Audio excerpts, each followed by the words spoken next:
Live. Okay. All right, good evening. Welcome to Beaumont City Council meeting for Tuesday, May 28th, 2024 here at 6 p.m. in City Council chambers. We're now called to order. We begin with our usual land acknowledgement, which will begin at this moment. Land acknowledgement. We, the City of Beaumont, respects the histories, languages, and cultures of all First Peoples of this land, whether it be a First Nation, Métis, or Inuit descent, and appreciates that their presence continues to enrich farming communities across the land. As we gather here in Treaty 6 territory in the homeland of the Métis Nation, we acknowledge that we are all treaty people and have ongoing responsibilities to protect and honor the treaty, the inherent rights of the people, and the land. Next on our agenda is proclamations. I have 3 this evening, so bear with me as I go through them. Actually, they're quite long this for some reason. All right, the first one is Recreation and Parks Month, month of June. Whereas in Alberta, we are fortunate to have a variety of recreation and parks systems providing countless recreational opportunities for all residents and visitors from around the world. And whereas recreation and parks enhance quality of life, active living, leisure education, and lifelong learning, helps people live happier and longer, develops long skills, positive self-image in children and youth, develops creativity and builds healthy bodies and positive lifestyles, enhances overall mental health and well-being. And whereas recreation and parks build family unity and social capital, strengthens volunteer and community development, enhances social interaction, creates community pride and vitality, promotes equity, inclusivity, sensitivity, understanding to cultural diversity, and fosters a sense of belonging.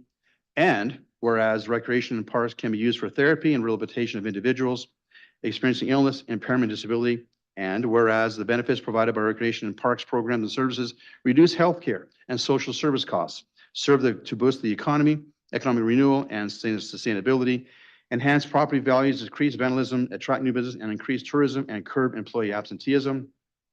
And whereas our parks, open space, and trails ensure ecological sustainability, provide space to enjoy nature, provide help to maintain clean air and water, and preserve plant and animal life. And whereas all levels of government, the voluntary sector, and private enterprise throughout the province participate in planning, development, operation, recreation, and parks programs, services, and facilities.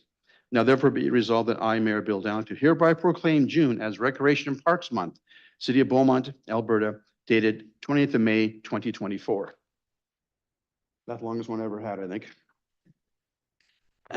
Beaumont Pride Month, month of June. Whereas during the month of June, Beaumont celebrates the diversity that strengthens our communities, including individuals who identify as two-spirit, lesbian, gay, bisexual, transgender, queer, and/or questioning intersex, asexual, other sexual orientation, and gender identities. And whereas the intent of Pride Month is to celebrate diversity in Beaumont and to be safe and welcoming place for people of all sexual orientations and gender identities to attend school, to work, to raise a family, to start a business, and to live. Whereas Beaumont Pride promises to provide hope and support for our employees, our youth, and other community members who experience bullying and harassment based on their sexual orientation or gender identity. And whereas a rainbow pride flag is raised in honor of our 2S LGBTQIA+ employees and community members, now therefore be resolved that I, Mayor Bill Dowling, hereby proclaim the month of June as Beaumont Pride Month in the City of Beaumont, Alberta, dated 28th of May, 2024. Give me 1 second.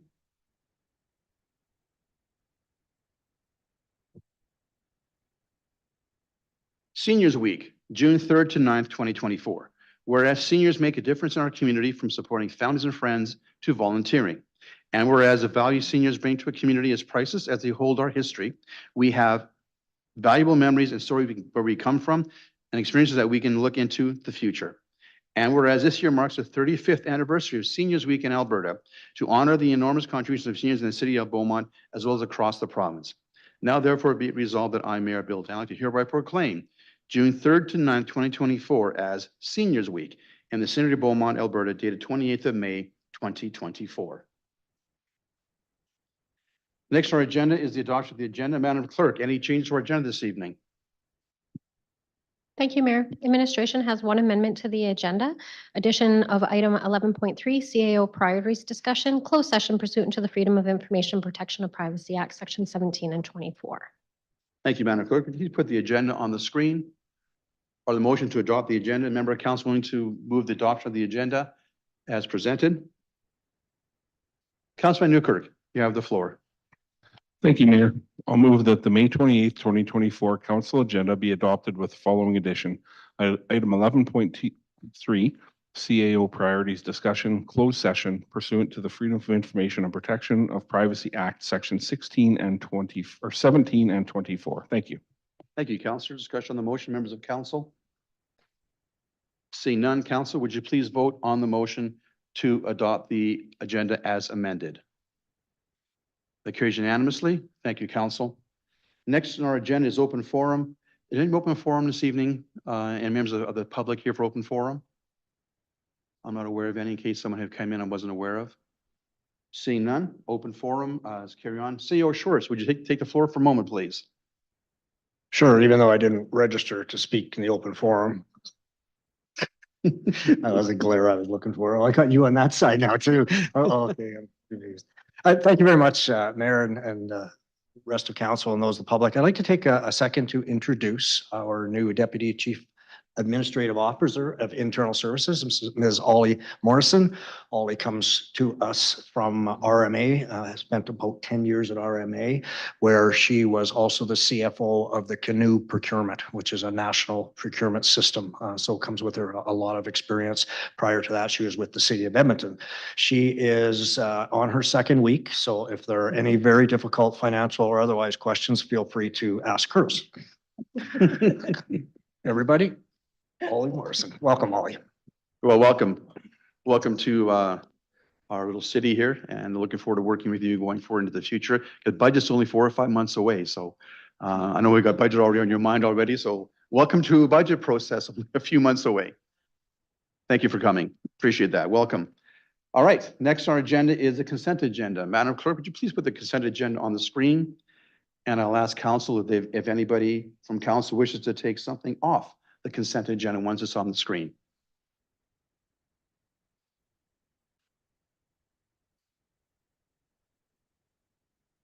Yes, really small. Madam Clerk. Hi, Mayor. Would you like me to read through the consent agenda items? Yes, please, if Thank you you. could. That council consent to approve the following agenda items without debate. Item 5.1, regular council meeting minutes, May 14th, 2024. That council accept the meeting minutes of the May 14th, 2024 regular council meeting as presented. Item 5.2, special council meeting minutes of May 21st, 2024. That council accept the minutes of the May 21st, 2024 special council meeting as presented.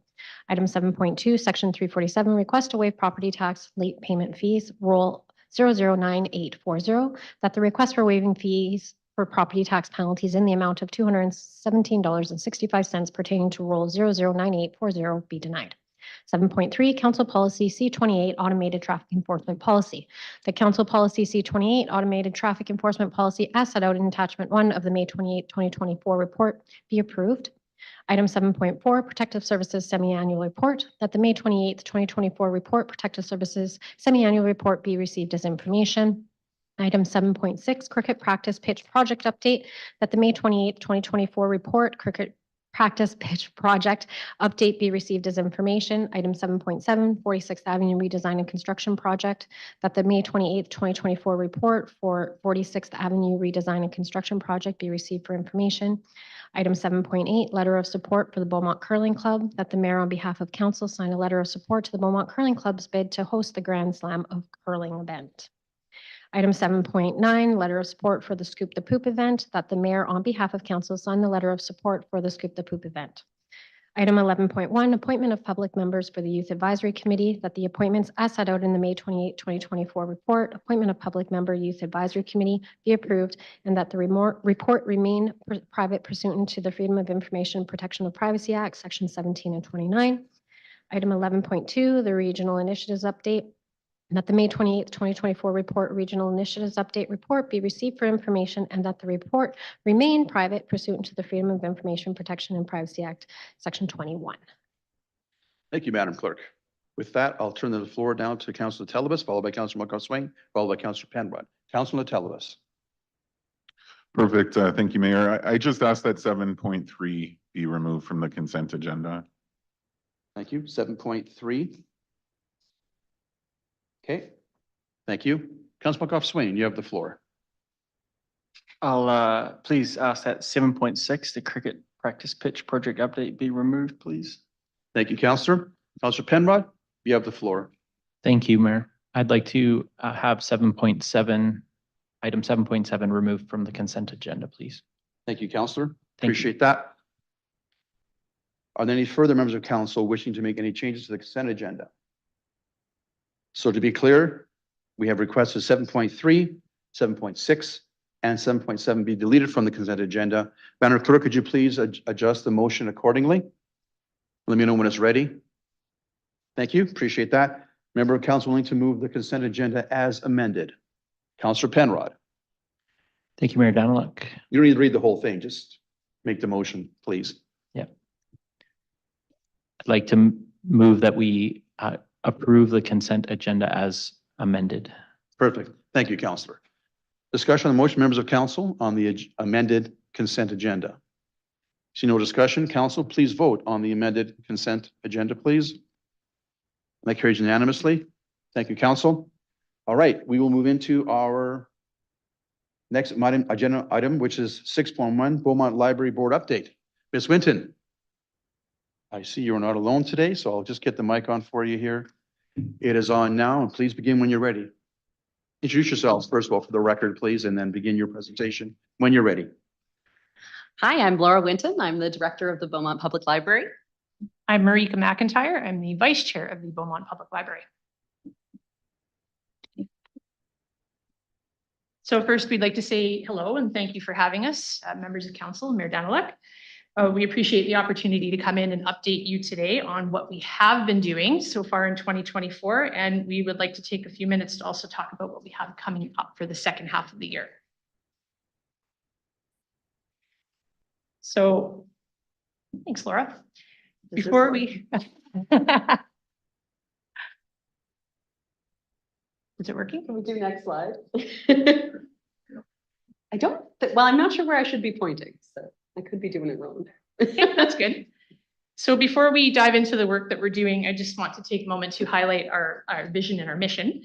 Our vision answers the question, what do we want our library to offer the community a generation from now? Our mission tells us what we do now to achieve that future vision, and our values act as guiding principles that steer our decision-making as we move forward. Our vision is to be a place for everyone to gather, explore, learn, and express themselves. We achieve that vision by connecting people to ideas, experiences, and one another. And we're guided by our values of connection, courage, fun, inclusivity, and respect. Oh, now That's the one. one. So in 2024, the board identified 4 priorities. First, to add student page positions. Second, to increase our outreach and partnerships.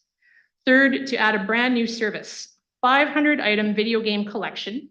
And finally, to complete our 3-year project to increase our collection size to 30,000 items. So our first task for the year was to hire our much needed student pages to help us with our shelving and collection maintenance. We received a staggering 52 applications for the 3 student page positions that we had. All of the applications were excellent, and we truly found it heartbreaking that we couldn't just hire all 52. The hiring process really did highlight the need for job opportunities for youth in our community.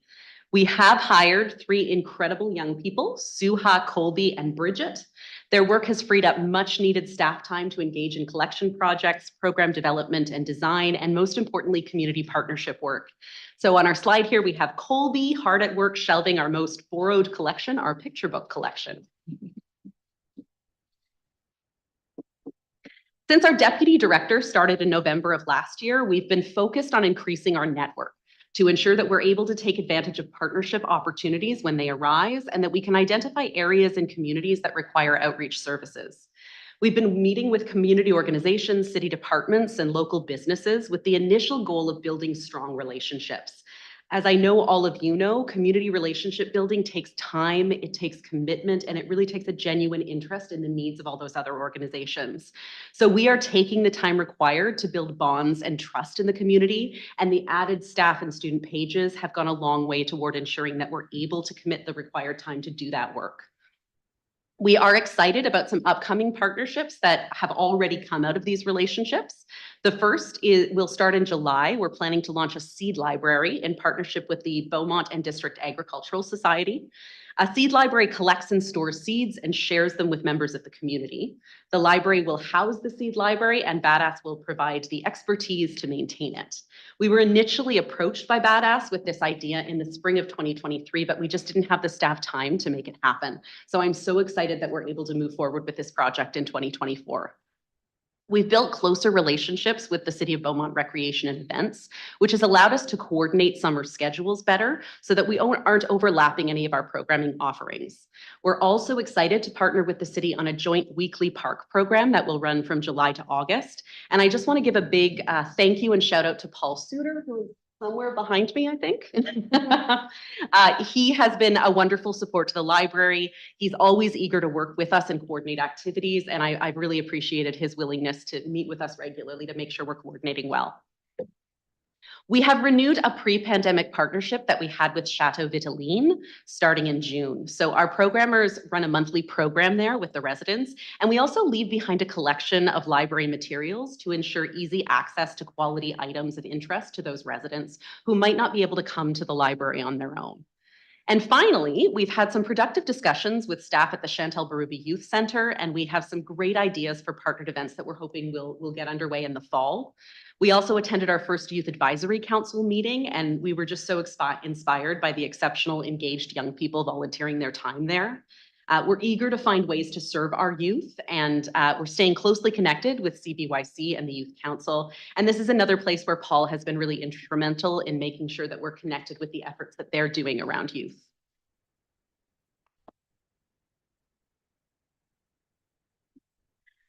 So as you know, the library doesn't currently have a video game collection, despite high demand for such a collection and an extensive body of literature showing that gaming improves cognitive skills like problem solving and critical thinking, and physical skills like fine motor. Thanks to Council's budget contribution, our video game collection is currently on order. It will include games for all ages across 3 gaming platforms. We've also acquired a Nintendo Switch and a PlayStation to use in our in-house programming efforts. Libraries around the world are hosting programs and events incorporating video games. And as you can see from just these 2 examples on the slide, they're a really great way to bring tweens and teens into the library. So we'll be looking at those opportunities once we have that collection in-house. We do anticipate all our games will be processed and shelf ready by August, and we're in the early stages of planning a launch party. The details are still coming together, but I wanted to warn council members that you may be getting a call from me in the next month, because one of the things we'd really like to do is have some opportunities for community members to potentially challenge council members to Mario Kart tournaments and things like that. So just be warned, start honing your skills now, because come August, you know, people are gonna have a go at you on the racetrack. So in 2021, the library had a collection of under 20,000 items to serve a community that, based on government best practices, needed double that, about 40,000 items. We were processing huge amounts of material loans from other libraries through YRL, et cetera, because we just didn't have the material that people wanted on the shelves. We began our collection expansion project in 2022 with a goal of bringing our collection size to 30,000 by the end of this year, 2024. So I'm excited to report that with the support of council, we've reached our 30,000 item goal as of last month, which is awesome. As we expanded our collection, we developed purchasing quotas for Indigenous and own voices materials, ensuring our collection matched the rich diversity of the Beaumont community. Our collection is still undersized for Beaumont. Based on our population, we should have at least 47,000 items on the shelves. So we're getting there, but it's taking some time. That said, we've made huge progress in the space that we currently inhabit, and the larger and more current and relevant collection we're building is showing in our material borrowing numbers, which are on track to exceed 2023 by 5% at the end of this year.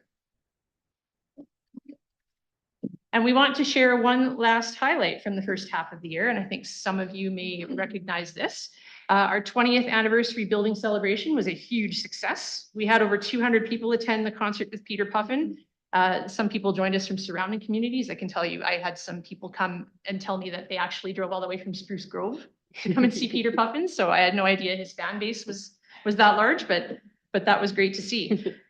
We were honored to hear speeches from Mayor Daniluk, MLA Brandon Lunty, and MP Mike Lake popped in for a visit as well. We love hosting these community celebrations and seeing the glee on the faces of the kids as they were singing along. Volunteered to dress up as animals of all sorts and helped us construct our Lego library, which I think we still have on display now. We right? sure do. Yeah. We were overwhelmed by the outpouring of love we received from on our library's heart board. We asked attendees to tell us what they love about their library, and the comments were awesome. And you can see those too. You can come check out all the hearts anytime on display outside the program room for the next month. So looking ahead to the remainder of this year, our major project is the community gathering space. City Council contributed capital funds to the project, which allowed us to apply for a provincial grant. We delayed starting the project until we heard from the results of this application, and I'm happy to share with Council that we were successful in securing an additional $108,000 in funding. So with the additional funding, we're able to expand the scope of the project to include a redesign of the entire main library space. We're working with a library design firm right now to create a new layout that takes best advantage of our limited space and allows us to increase collection size at the same time. Our priorities for the new space are to create a more functional and engaging children's area that hopefully will be less noisy, to use shelving and furniture to clearly delineate cozy gathering spaces for people that like that quiet, and to add more workspace for Beaumont students, job seekers, and entrepreneurs who are coming to use the space. We will execute the design with furniture, shelving, and mercifully noise abatement solutions, all of which can move us with us when funding is available for a larger space. So that's the plan. In the meantime, we will ensure we're maximizing every last inch of our small space as effectively as possible to serve the community. We're hoping to have the design finalized by July, actually, so we can move on to procurement in the summer and have install happening in the fall or early winter. So we should see that before the end of the year. We will be back in the early fall with another update on the status of the project. So thank you again for the opportunity to fill you guys in on what's been happening at the library, and we can't wait to let you know how all our projects are progressing in our fall update. Thank you very much for the presentation. Another year's gone by for the update. Can't believe it's gone by so darn quickly. Questions from members of council for our presenters from the library on their update. Councillor Penrod, followed by Councillor Monkhouse-Swain. Councillor Penrod, you have the floor. Thanks, Mayor Daniluk. Thank you for the great presentation. Always love to hear the excitement around our library. And just the last few months, I've heard several sort of unsolicited comments from people around town, just how much they do love our library. So keep up the good work over there. Just quick question regarding the work that this grant will enable. Any service disruption anticipated during that work? We do anticipate that there will be some service disruption likely in the fall for install. We're hoping that we can keep it to a few days, and we'll have more information once we get closer to that. Maybe you could hire 48 youth to help speed the project along. I love the thinking. So on that theme, loving thinking, I'm really happy to hear in your report the planning and preparation that's gone into ensuring that all the improvements that you'll be purchasing with these capital dollars will be portable. We go around Beaumont and we see an increasing amount of little libraries, which are wonderful, but Beaumont needs a little bit bigger library too. And so as we work towards that, I just know residents love to see that kind of preparation, so that we don't see a perception of dollars being wasted, right? If they only apply to one building when there's already on the horizon an anticipated move to a new building. So great work. Thanks. Absolutely. Thank you. Thank you, Councillor. Councillor Monkhouse-Swain, you have the floor. Thank you, and thanks for coming in. Just wanted to highlight, and I know council knows this, but just the effort that the library board puts in on a day-to-day basis to get this to where it is. And so I just wanted to acknowledge your leadership, and with Aruna, who obviously not here tonight. Laura, you hear our praise kind of daily, weekly, monthly, every time you come in front of us, but just for the board itself, because they've dealt with some pretty tough issues. We've had a little conflict and working through that, and just the professionalism and the commitment that the board continues to show is really encouraging. And obviously the stats, they're there for a reason to show how much that's there. But I just wanted to really underscore how much work goes on behind the scenes to make the library it is. the student opportunity there. I think it speaks volumes for how little opportunities we have for youth in this community to not that they don't necessarily want to work at the library, but there's other places that we need to create the spaces. I know, Nathan, you've spoken about that, how to create opportunities for youth to work here. Mario Kart tournament, just if there's a chance to plug in, switch out my 9-year-old for me, I'd appreciate that. But generally, yeah, just a thank you to you and the board. I see it every month, how much you put into it. And I think we're really on track and looking forward to seeing the new space. So I'll leave it there. Thank you. Thank you, Councillor. Councillor McCook, you have the floor. Thank you. Yeah, not a lot of questions. Always a thorough report. I'm not sure people fully understand the impact that a library can have in the community. From the programming to the safe space to the accessibility of computers and different things. So just really appreciate all the work that you guys do. And I just wanted to highlight the connections and the partnerships you guys have made in the community as well. I think that's really impactful, and it's impactful when we do a lot of interagency work and work together towards community goals. So keep it up, and I'm excited to see who else you guys partner with, and I look forward to seeing the community space as well. So thanks so much. Thank you, Councillor. Councillor Barnard, you have the floor. Thank you, and good to see you again here. Really do appreciate these updates, and it seems to me that every time you set a goal, you come either really close, but then you don't just stop there. You say, okay, we're going to be there by the next. So I love that the collection is growing in leaps and bounds, and that's a testament to your stick-to-itiveness and persistence. One question though and forgive me if it was here and I missed it, but the bike, where's the bike? Do you mind giving us an update on The that? bike is still around. Oh, It's still good. in service. It'll be out on the road this summer. We'll be in the parks, that partnered program with the city. The bike will be there. That's part of our contribution. So still making good use of the bike. We do think that visibility is really important and encourages people to come and to read wherever they are. They don't Yeah. have to come to your library to read, but do really appreciate it. And it's all been said. I totally agree with my colleagues here that we really are proud of our library and want to see it grow, doing the best we can. Thank you. Thank you, Councillor. Appreciate that. Any further comments from members of council? Seeing myself, I want to echo Sam's comments on the work of the board and you, Laura, as our executive director of the library. Council has been very supportive of the library, and you stretch every dollar to its possible nth degree being stretched. And you're always finding ways to be more creative than the library, which is what the library should be. So we're very excited about what the library is doing, and we're very happy to support the library as a council. And we'll be seeing you at budget time again, I'm sure, this fall for 2025. And we'll be hopefully seeing some more of the great things from the library.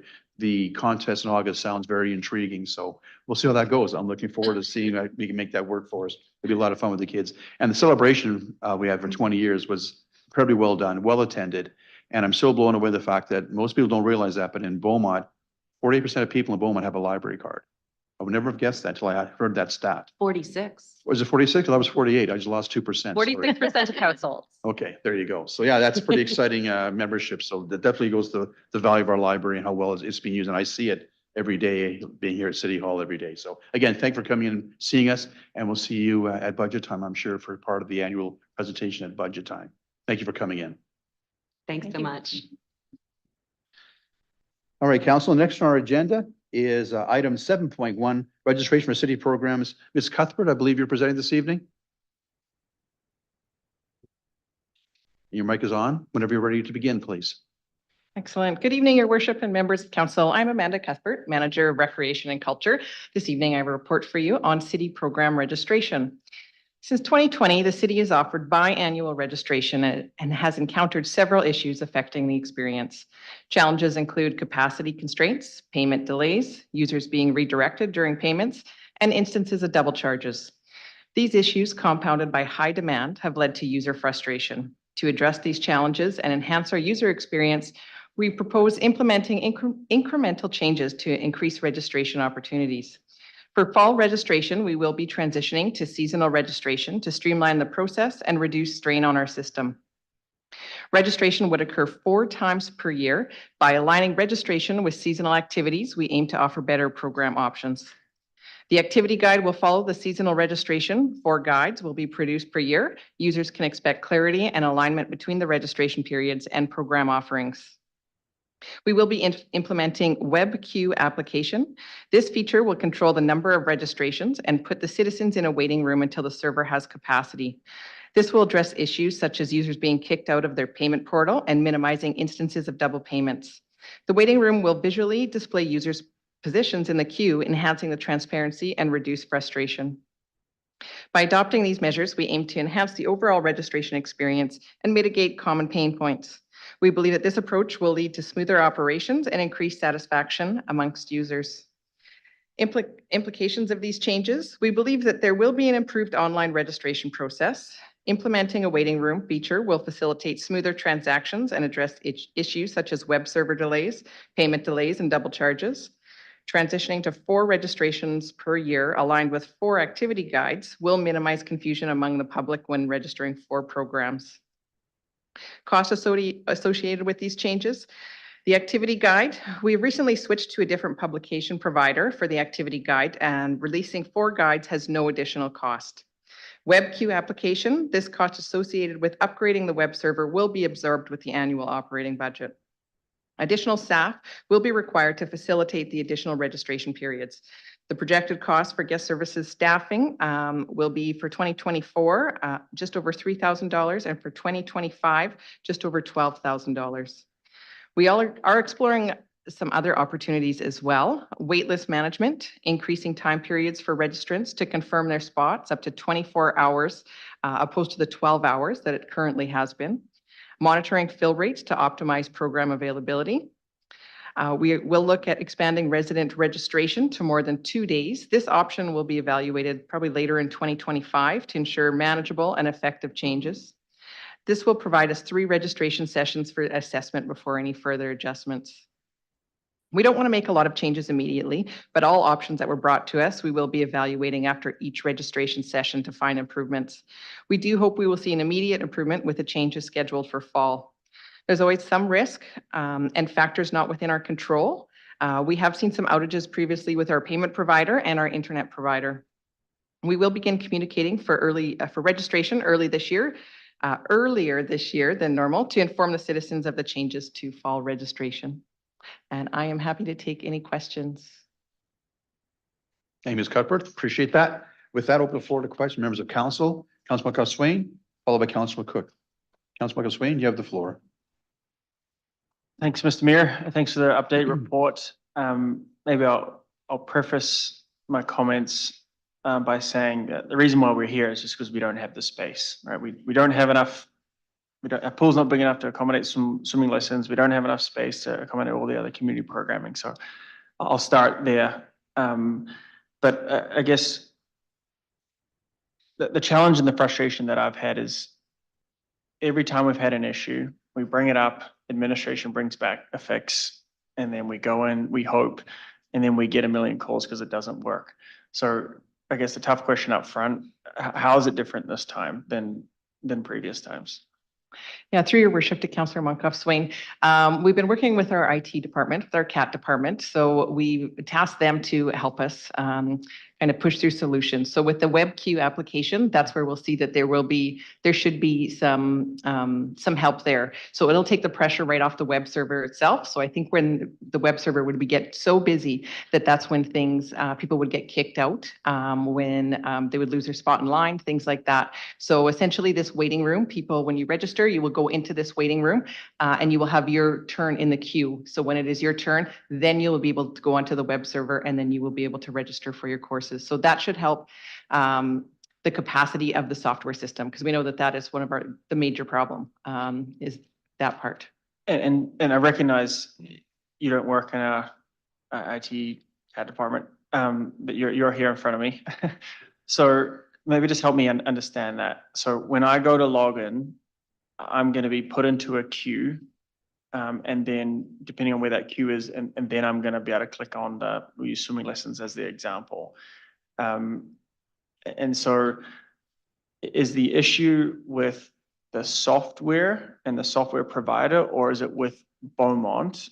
I'm sure the answer is all the above, but with Beaumont in terms of our ability to host that. And the reason why I'm asking this is like, this has consistently failed, right? And I don't know any other business, this software company who's able to perform this. I know they do it for other cities around municipalities. I get that.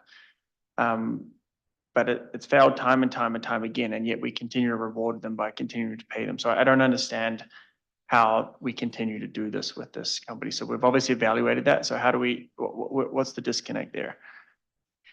I think with this new WebQ application, this is not through the software company. So this is a third party. This is separate. So a separate application that will be part of the software. So we are hoping that will be part of the change. I think what we've been working with this last few registrations where we've been trying to find some fixes is working with our software provider, looking at our capacity with our current network. So looking at this third party to bring in this new application, I believe that is going to be the difference that I hope that you will see for fall. And just maybe help me understand that the testing that goes into this, like how do we, I mean, you can't test for 1,000 people to log in at once and register, but like, do you have some input around on how we're thinking about that? I don't have an answer for you on that one, on the testing, on what that is, not my area and my expertise. I do apologize. But yeah, with our CAT department, they did talk that they were going to have it done about a month before registration so that they have time for testing, but I cannot say what that testing looks like. And the last one for me is, like, I guess a big part of this is when we actually get into the payment, right? So why don't we allow folks to register and, be saved in the system and then give them a week or so to come and actually pay when the user experience is significantly dropped. So you can register, you got your name in there, and then you got 7 days to actually go in and actually make that payment. Because what I've seen is I've been able to, and this is where we all get the calls, but you can get into the course, you can click into it, right? And then as soon as you go to the payment piece, that's when it really slows it down and the system can't handle it. And so if all we're looking to do is get people to register in, and then wait that week and say, you got a week to come and actually put your credit card, you can call in, you can do whatever you want, or you can go back online. It's in your queue. You just got a week and we can give them a notification. So do we think about that? Like and not you, but I feel as though I've brought this up every time, and clearly it's not a good idea because no one's adopting it, but I got to ask again. So I think that is an issue that we've been having. You're exactly right. So people go to register, they go into the payment system for some reason, and I don't know what that reason is the payment doesn't go through. For a lot of them, they do go through. And so it's great. Or twice. So typically we wouldn't allow 7 days. I think that would be an anomaly for the people that during that process. I would say the 7 days, it probably shouldn't be 7 days. It probably takes our staff a couple of days to find all of those errors. I would say at least a couple of days before we find those errors and make those calls. We can relook at that timeline to see if that does happen, that we can maybe shorten that up or try to figure out a different way. Because if they are holding up a spot and they don't pay, then. Yeah, maybe I wasn't quite clear. I think, so take payment out of it. If you took payment out of the day completely, right, then I'm trying to understand is, does that help take the pressure off the system? So no one pays on day one. All you do is register, right? And then as a user, you've got that in your queue, and then you've got 7 days to actually pay. So then people can phone up so not everyone's on at 9 o'clock trying to pay on a Monday morning, right? And then so you all you're doing is register, you click in, and that's saved in your little click it cart. And I know the CEO is about to interject here and say, get out of operations, right? And not his head, but like, I can't explain the frustration that people have enough. I know you hear it, right? But to me, if we can defer the payment outside of that, so I feel as though I bring it up every time. It's clearly not getting through, but that has to be a fix. Or what I'm hearing is we've got another solution. Let's hope again, and we'll see where it is. So, hang on. CEO Schwartz. Yeah, I tried really hard not to interject, but I have to, because you're trying to design something on the fly here. We're presenting some solutions, correct, and deservedly so. Our solutions haven't been successful in the past. But I want to remind council, and Councillor Monkoff Swain, you identified this when you started speaking, is we just don't have enough spaces. And we have too many people who want to get into these spaces and these specific late dates and times. So the frustration begins before they even pick up the phone. The U of A had very similar crashes this year. The city of Edmonton had very similar crashes in their software programs using the same software. The notion of stop paying this company and flipping to another software, we can't do that before the fall for sure. So we are coming up with another strategy to try and a number of things, a number of moving parts to try and make it better, but we can't answer all your concerns tonight. And I know that's not what you want to hear, but to sit here and then start talking about, have you tried this? Have you tried that? I just think we're getting way down into Yeah, so two things on that. One, this isn't on the fly. I brought it up for the last 18 months, right? So this isn't new, right? And the second thing is just because the other cities have failed it doesn't mean that that's okay for us. So, and I know you don't take that approach, but to say, oh, Edmonton failed, U of A failed, then, so it is what it is. No, that's not what I'm saying. I'm saying they're working on solutions and we're working on solutions, and we're just going to continue to work on those solutions. Yeah, okay. And in terms of the feedback around delaying the payment, I'll say it again, take it away, think about it, see if it comes in. Don't expect it to be implemented. I'm just trying to come up with solutions that get users out of that one crunch time. So I'll leave it there and keep my fingers crossed for that day. Thank you, Councillor. Councillor McCook, you have the floor. Thank you, Mayor. Thank you. I think some of these changes will hopefully make a difference. As said, we've had almost double the amount of users in recent years, especially as it pertains to swimming lessons. So that has a significant impact on, availability and pressure on the portal and everything when people are signing up. I'm hopeful the waiting room will help. It's a big source of the frustration, and it's been successful when registering for campgrounds and stuff like that. So hopefully it is successful. I understand Councillor Monkoff Swain's frustrations. I also see that delaying payment might bring a whole host of issues. I know sometimes there are the classes begin almost like within less than a week of when registration is. So that could potentially pose some issues. But I know that we're throwing stuff out, trying to hope that something sticks. I don't want to complicate things any further, but would it be easier from an admin perspective? We're changing to 4 activity guides does not add cost or anything. I presume it does add a little bit of work. Would just leaving it to the 2 activity guides be okay? Or do we think that would just confuse people and make it more complicated? Through your worship to Councillor McCook, I think it would confuse people, and that was my biggest current concern, is it would confuse people when they get look at the activity guide for fall, winter. They go to register, they have their list of swimming lessons that they want to register in December, but then they can't, causing another level of frustration that we don't want. So that was our main concern, where if they have the activity guide in front of them, they can see exactly what is open for registration at that time. I think it will cause a little more work, right? It's just timing, and it's timing creating that all that information and going back and forth with production. It does take some time. The staff seem very reasonable and comfortable with that, so I think we will be okay. Okay. Yeah, great. That's what I needed to hear. And then how far in advance will the activity guides come out, kind of relevant to the registration date? Typically, they come out 2 weeks before. Okay, and we'll still maintain that same timeline? Yes, that's the plan. Okay, perfect. And I think, I look forward to some of the other options that you said you were exploring as well. I think a lot of what you're exploring is feedback we've heard time and time again. So yeah, I look forward to hearing more about this and keeping my fingers crossed that the changes we make will make a little bit of a difference, but also, in understanding that there will be pressure on the system no matter what. So hopefully the payment portal thing works a lot better, because that was a big source of their frustration. So thank you. Thank you, Councillor. Councillor Newkirk, followed by Councillor Penrod. Councillor Newkirk, you have the floor. Thank you. And yeah, thanks for persisting and trying to, bring solutions here because we need some and, this is something that we need to try. One of the things that this process has caused is frustration. We've heard it from a whole bunch of folks, but I'm wondering what we can do to quantify what we're up against.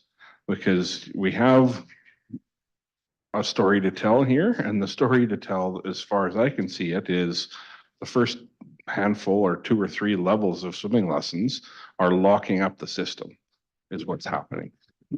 Later, mid to higher swimming lessons are going empty or not going at all. These are facts.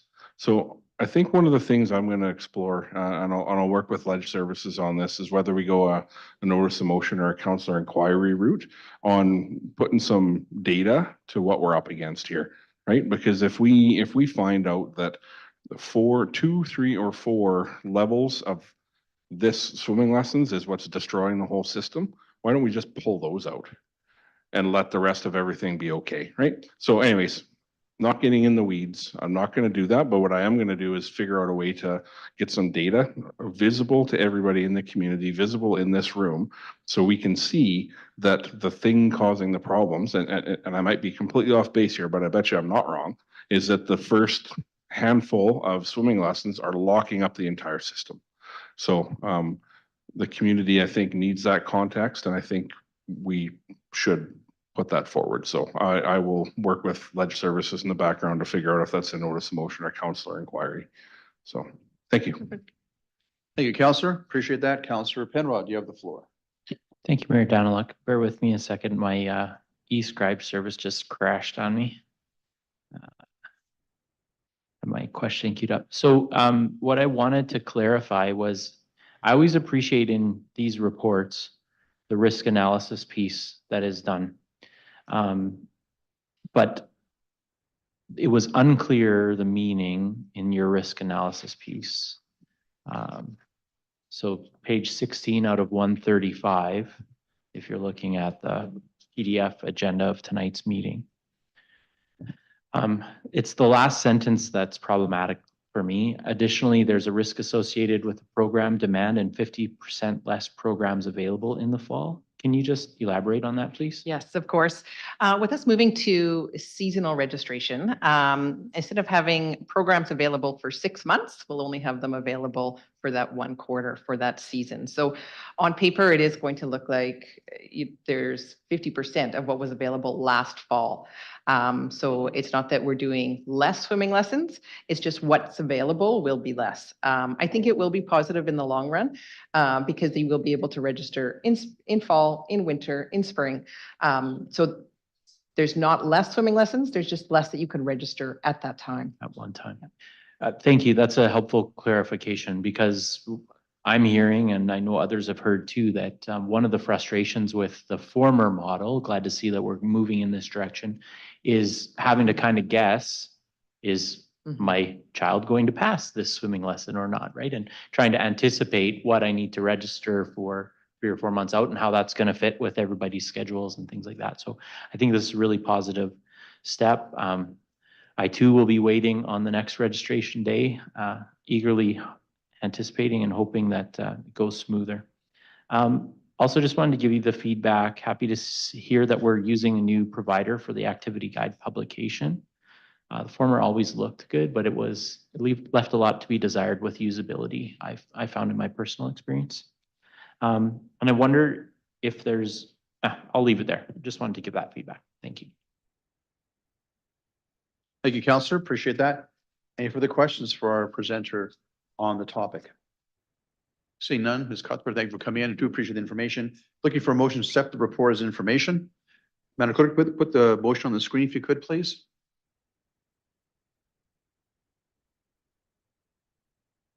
Thank you. I'll move that that's really small. Thanks. I'll move that the May 28, 2024 report, registration for city programs report, be received as information. Discussion on the motion, members of council? Seeing none, council, would you please vote on the motion to accept the report as information? That carries unanimously. Thank you, council. Appreciate that. Our next item on our agenda is 7.3, policy C28, automated traffic enforcement policy, was pulled off consent. I believe Mr. Melvin would be presenting, but CEO Schwartz, is he online? Oh, he is. There he is. Okay. With that, Mr. Melvin, you have the floor, sir. You can hear me? Yes, we can. Thank you. Okay. Good evening, council. Chief Melvin, I'm going to present this evening the policy update for the automated traffic enforcement. So as part of our ongoing policy and bylaw updates, this one is an X on the list. We've had an outdated one. And in the attachments is the old existing policy, and the new policy is in line with the GOA's program when it comes to the new amendments and priorities for the city of Beaumont.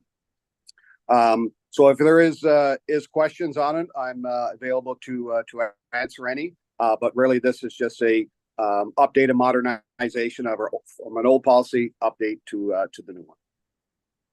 And Mr. Melvin, Councilor Telebus, you had pulled it off consent, so I'll go to you for the first question or comments you may have for our Chief Melvin. Councilor Telebus, you have the floor. Perfect. Thank you, Mayor. I guess I just have a couple questions in some of the transition and language that we've used, more so on the scope and the application side of things. In alignment with Alberta's changes, obviously one of the things that we're hoping to eliminate is well, we want to focus obviously on the transportation safety and not revenue generation, which is a big part of the changes that have happened provincially, and also eliminating these photo radar fishing holes. So in saying that, removing some of the application and how we'll determine the criteria of where these automated traffic enforcement units will go, I feel kind of defeats the purpose, because if we look back at our previous application, it identifies areas such as high-risk locations, high-frequency locations, high collision locations, and these should be areas of focus. Now, I do know it mentions that we'll work closely with local RCMP, which is important, but I think it's something that we need to define in our policy.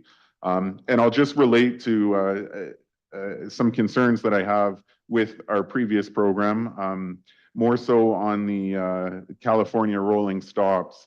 If our main focus is transportation safety, giving the highest amount of fine that we can possibly give for a rolling stop is a concern.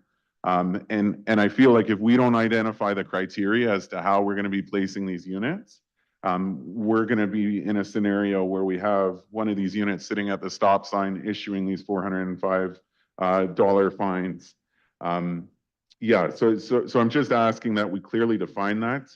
And then second to that, potentially looking at this policy and eliminating the rolling stops from a electronic enforcement. Should obviously a peace officer or a police officer decide to pull someone over, that is a different scenario, but I don't feel that it's appropriate for what it's being currently used as. Mr. Melvin? Through the mayor to Councillor Natellenbos, the site locations are determined and they're in the business practices rules between the city of Beaumont and the contractor. They are not we just choose which one. It is very restricted on where we can put automated traffic enforcement. Right now, playground zones, and we have some high collision areas that was determined through e-collision or a possibility for high collisions, and photo radar is placed at several of those locations. As part of the new upgrades and the awareness of the program, all of the locations are published on our social media well in advance of when the vehicles are going to be on scene. So although they're in the old policy, as part of the new upgrades, they're not required to be in the new one. They're part in the business rules between the city of Beaumont and the contractor. Okay, perfect.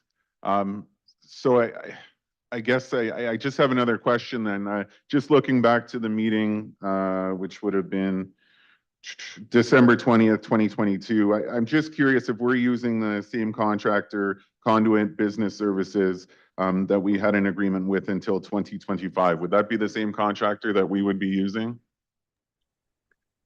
Through the mayor to Councillor Natellenboss, it is the same contract that we signed with Conduit.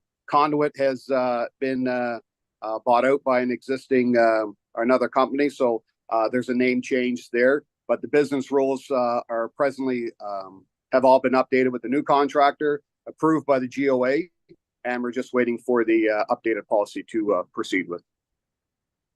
Perfect, thank you. So I guess my last question, either to yourself or administration, would be, what would be the most appropriate way to remove some of these immaterial infractions that are being charged to obviously the general public, where there's little to no risk to public safety? And I'll revert back to the concerns of these California rolling stops, where someone nearly stops and they're still and just barely does not stop, and is still issued that $405 ticket, which there are alternate charges that could be applied. The first one being failing to obey a traffic device at $243. So my concern is that this approach is a bit of a cash grab, which is not what we want to do. Our biggest concerns, as you mentioned, was focusing on the high risk areas and the areas where there's a potential for injury, danger, or fatality. So I guess just to clarify, what would be the best approach to eliminate fines being issued through the electronic, through the automated traffic enforcement for rolling California stops? Mr. Melvin, or perhaps the Legislative Services may want to advise on procedure to look at changing a bylaw possibly? Sorry, is your mic on, Ms. Boujee? I can't see. Oh, Mr. Schwartz. Jay, are you okay if I start this? Okay. So first of all, this has nothing to do with the policy amendments that we're presenting to council tonight. Second of all, from my perspective, this is an outdated conversation. We had this previously with each of the last two councils. So, you know, what the suggestion I'm going to throw out there, that if you want to revisit photo radar, that you make a notice of motion, and we will bring back a report based on what your suggested changes might be, and we can have this conversation. Any further comments from Legislative Services on Mr. Schwartz's direction? Madam Clerk. Thank you, Mayor. Through you to Councillor Natellenboss. LOS would make a recommendation to refer the report back to administration for further work. Okay. So to be clear, you're suggesting we send this report back, or be a different, just to be clear, if you could clarify what you said a moment ago, please, so I'm clear. Thank you, Mayor. Yeah, we would have a motion that we refer the report back for further. Can I ask for a 5-minute recess, please, Mayor? Yes, I was about to ask the same question. Thank you. I know what you're saying, but I'm not sure I'm hearing what you're saying. So with that, we'll take a 5-minute recess, and we'll have the Legislative Service confer for procedural purposes, and we'll come back and we'll decide how best to proceed. Thank you. We're back after a short break to determine procedural accuracy. And Madam Clerk, do you wish to advise how we should proceed? And Mr. Schwartz, who wants to let us know what we figure out procedurally, how we're going to make this move along this evening? Madam Clerk. Thank you, Mayor. After talking with Councillor Natellenboss and getting clarification on what he was trying to do, we do have a motion that's ready for Councillor Natellenboss if you'd like to make the motion. I can Okay. display it on the screen. Seeing no further question, other members of council about the topic at hand, Councillor Telebus will put the motion on the screen, and you can make it, and then please speak to it, and we can go from that point forward. Nathan, you have the floor. Perfect. Thank you, Mayor. Can I just clarify one thing? Just speak to something really quick here prior to this? Before the motion, if you want to, sure. Okay, quickly, yeah. Okay. Thank you. So I just want to clarify that I am 100% in favor of traffic enforcement, especially in high-risk areas, and where it creates a danger for our public as well as other drivers on the road. So my intentions through this are not to delay any of the bylaws or approaches here. My sole intention is to get rid of something that I feel doesn't necessarily pose a traffic risk, but puts a lot of burden on individuals if they fail to completely come to an absolute stop. However, they've acknowledged stop signs and have almost safely proceeded through that. So what I want to get at is just giving this back to administration to adjust. So I would like to put forward the motion that Council Policy C28 Automated Traffic Enforcement be referred back to administration for further work on curtailing automated enforcement for rolling stops. Thank you, Councillor. Do you wish to speak to your motion now? You kind of did already, but do you want to just clarify anything further for ask members of council for discussion on your motion? Yeah, absolutely. I guess, again, just for clarity, right now, we are issuing, or in the past, we have issued the highest fine that can be issued. So it's $405 for failing to stop when there's alternate infractions and penalties that could be used. So for example, under the Alberta Traffic Safety Act, it could be $243 for failing to obey a traffic device. So the two options exist. So just in saying that, if A, we're not going to completely eliminate it, I would like to look at the more reasonable costing that's associated with it if someone does fail to come to a complete stop. Thank you, Councillor. Discussion on the motion, members of council. Councillor Barnhart, you have the floor. Thank you. Thank you, Mayor. Just was wondering, CAO Schwartz, if there's a way that we could get an answer without that having to go back and be further work. I mean, is there an answer to why we're not doing this that perhaps Chief Melvin could give us now? Because I'm assuming it's been looked at in the past, and why are we giving tickets for people rolling through stop signs? I think there's probably a reason for that. One being safety and pedestrians, but I'm just wondering if it saves time if we were to get an answer now versus, but I don't want to put you on the spot if that's much more detailed than I'm thinking it is. CAO Schwartz? Yeah, and thank you very much for the question, the suggestion, and Sandy's going to be really proud of me right now. We didn't come prepared to have that discussion, and the public doesn't know that we're having this discussion. We came to look at a policy. So from a procedural perspective, I think it would make more sense for us to come back and formally present some options. So if there are people out there who believe this is of interest to them, that they have a chance to come into council chambers. She didn't throw anything at me. And that's your question, Councillor? Thank you. Councillor Penrod, followed by Councillor Markov Swain. Councillor Penrod. Yeah, thank you, Mayor Daniluk. So my question was just around if this motion goes forward and that work happens, how would we know that what we've been presented tonight as far as the updated policy? Correct me if I'm wrong, but what I perceive to have happened is the old document is significantly longer than the new document. What I perceive to have happened is that we had some policy and procedures kind of all together, and administration's done some work to pull the policy out of the procedures. And so I just wondered, it sounds like a fairly procedural piece that Councillor Natellenbos is trying to give feedback on. Would it actually be reflected in the policy C28 that would come back to us or not?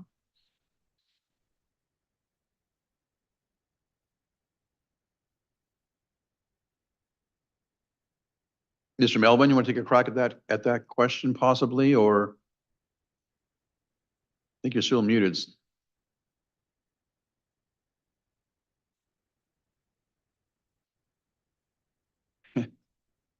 I'm still showing you as being muted, Mr. Melvin. You're trying to. Give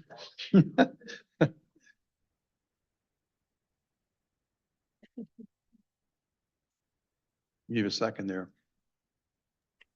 Oh, there you go. I can hear How's you. that? Yep, I can hear you now. Thank you.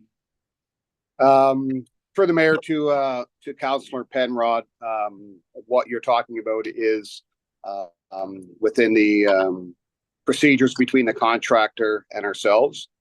If there are positions or locations that council would want removed from the automated traffic policy and procedures on how we conduct ATE within the city of Beaumont, administration would take that back, discuss that with the RCMP and with the GOA, and then bring back a recommendation on all impacts, pros, cons, if that's what you're looking for.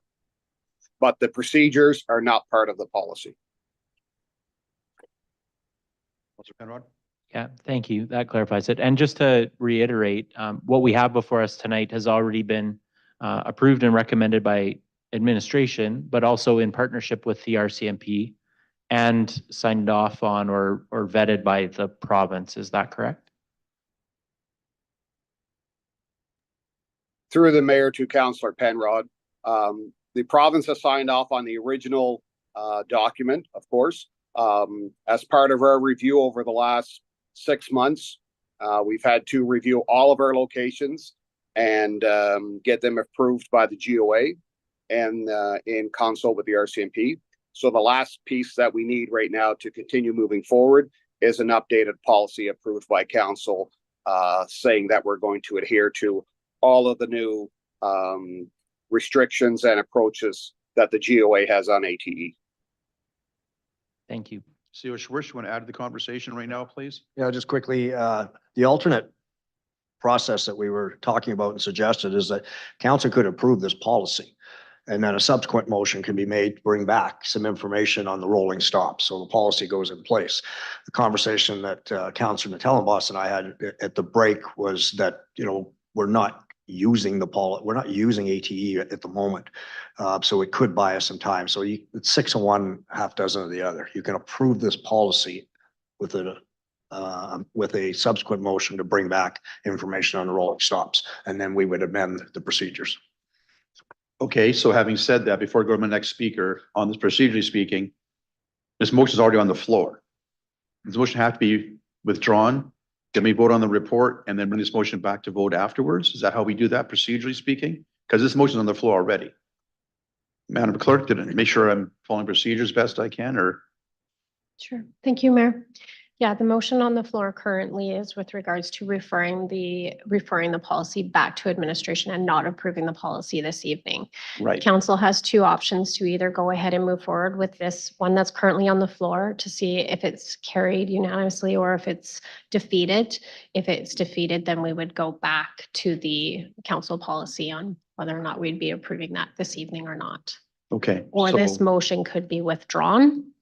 And we could, as Mr. Schwartz said, we could withdraw this motion and we could have the council policy pass this evening if that's council's wishes. And then we could have a subsequent motion having a report come back with regards to the rolling stops. Okay, having said that, then I have more questions before this idea came up. So I'm going to come back to you and Councilor Telebus if you want to withdraw this and do the procedure first. I'm going to go to Councilor McGough-Swain for his questions and then followed by Councilor McCook. So Councilor McGough-Swain, you have the floor. Yeah, thanks. Just a bit of deja vu. When did we go through this last? Do you recall? But Yep, not long ago. Your mic's on, CEO Schwartz, your mic is on. I have it on. Yeah, we could find the exact date, but it's in that ballpark, yeah, in the last 2 years for sure. Yeah, and I guess that's kind of where I lean is, certainly this is not on admin's kind of list of things to do. It's not on our strategic plan. We went through it as a council, and I recognize that. And my comments aren't about rolling stops. I get the frustration there, and the dollar value of that rolling stop versus what it could be. I'm with you. To me, this looks like a lot of work to go back to look at that one piece. And what I heard Councilor Natellenboss say is, and I don't want to put words in your mouth, but what I heard was two options. Option one is you get rid of rolling stops. So if we're not going to do that, option two, take it from 400 plus down to 200 plus. For me, I think that's a much more narrowed focus discussion. And I don't know if that happens here or that happens at budget time, when we get into that. But what I would hate to do is have administration go back and do further work on curtailing. Like, that seems like a lot of work. Where I think what you're trying to do is just reduce the fine. And so if the motion was that way, then, I'd be more inclined to look at that, versus having administration go back and do a bunch of work. So that's where I would lean. Like, if it was just reduce the fine, then I'm there. If it's admin go and do a whole bunch of work on top of everything else that we're doing, then I struggle to get there, even though I know what you're trying to do and I agree with the content. So I don't know if you have any comments on that. Thank you, Councillor. Councillor McCook, you have the floor next. Do you want to let him respond or? Let's try and keep it all the questions first, then I'll go back to see if he wants to withdraw the motion or continue as it is, and we'll see what happens. Thank you. I appreciate that. Yep. Yeah, similar, I think. I'm just trying to understand where this fits in with what we're approving and discussing today. I think they are kind of two separate things. So I would be similar in the sense that if we were to kind of separate them, to CAO Schwartz's other option to potentially pass this, and then if we want to look at this as a separate thing, I would be more inclined to support that and look at that and have that as a conversation kind of on its own. So. Thank you, Councillor. So having said that, myself, I'll echo the comments. I think it's important to pass the amendments first. And then if we want to look back at the actual fine, that's a subsequent situation. So I would be voting against this motion based on the fact that I think the amendment should be done first. Then we can go back and look at the potential fines as part of the budget process or notice of motion. So I see Councillor Van Nieuwkerk has his hand up. So Councillor Van Nieuwkerk, then I'll round the question. I'll come back to you, Councillor. Tell us as it is your motion. Councillor Van Nieuwkerk. Yeah, what I'm seeing isn't what I was hearing, I guess, is where I'm at. The continuity through to fines is not reflected in the words curtailing automatic enforcement for rolling stops. So I think we're missing something there. If we're having a conversation about fines, that's not what's written up there. So that's the first piece. Second piece is that anytime we've had these conversations in front of us, of which I've had a few of them now, I've put some motions forward, and the history stands for itself on what those motions were. And, I've probably had quite a change of heart since then as well. So look forward to that conversation and explaining that at a future date. But what I don't see here is the ability to make a data-driven decision, because anytime we've had this conversation up in front of us, we've had data, we've had facts, we've had subsequent information, we've had rigorous back and forth, and this motion doesn't bring any of those opportunities. So in its current state, I wouldn't support this motion. Thank you. Thank you, Councillor. As promised, I will come back to you, Councillor Telewicz. All the questions have been asked on the motion at this point. I'll come back to you to see if you want to continue with the motion that's before us, or do you want to withdraw it? And we'll go back to the report on amendments. You can then do your motion afterwards or subsequently if you prefer. So Councillor Telewicz, you have the floor. Absolutely. Thank you. So yeah, after the discussion with Mr. Schwartz, the reason I had gone with this approach is because we don't have this in effect right now. So now would be considered a prime opportunity to adjust this. Now, if there's another policy that exists that relates to automated traffic enforcement, then absolutely we could look at this. But the comments being made that we don't see how this applies to this in terms of exempting one aspect of enforcement, I don't know where else this would fall.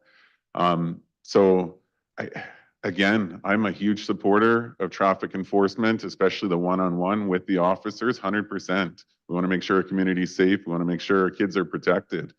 But when it loses its value, it becomes a fishing hole, and the sole purpose is revenue generation. It's a frustration, and I'll go back to some of the survey results from December 2022 when the report was given. 60% of individuals within the community stated that they didn't support this. And that's what I'm going off of, the frustration that's coming from community members. And again, public safety is one of my biggest focuses and one of my biggest concerns. But when 435 individuals responded that they don't support this, 250 yes, and 37 unsure, I will go with the general public and the concerns that I've heard so far. So I'd like to keep this motion in effect, and should this one not pass down the road, look at adjusting the fines. But my understanding would be that would be more procedural and administrative than it would be council's decision to determine which fine is issued. But Okay, thank you, Councillor. Appreciate that. I have one more councillor comment before I call the question on the motion. Councillor McCook, you have the floor. Yeah, I think Councillor Van Newkirk made a good point around the data. You know, do we have data that shows that it's lost its value? Do we know that? Do we know if having the higher fine has prevented some people from no longer rolling through stops? This past week on its own, I've had 2 people call me regarding stop signs and people not obeying stop signs. And I think that's part of it. Sometimes it's a slippery slope, and I get it. We don't like the cost, and potentially that is part of it. Is we look at, you know, the amount, but I don't think we have the data to show it, and I think that we can get there, but we don't know if it doesn't improve safety. If we're talking about safety, I just don't know that we have all that information today. And I think that being able to approve what we have today and then say, hey, let's go get that information and have a fulsome discussion on it is another piece. But Thank you, Councillor. Okay, I did see one more comment, then I'll call the question. I got 3 more hands up, so I'll be generous in time, but let's keep our comments extremely short if we can and to the point. And I want to get the question called on this one and move this along. Councillor Monkhouse-Swain, you have the floor, please. Yeah, mine's more of a question. So if this isn't the bylaw, and Nathan asked it, but I don't know if we got an answer. So if this isn't the place to ask the question around the monetary value of rolling stops, where is?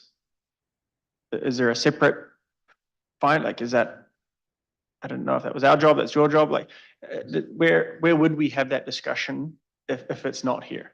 CO Schwartz? We could have that discussion by directing us to bring a report back on options.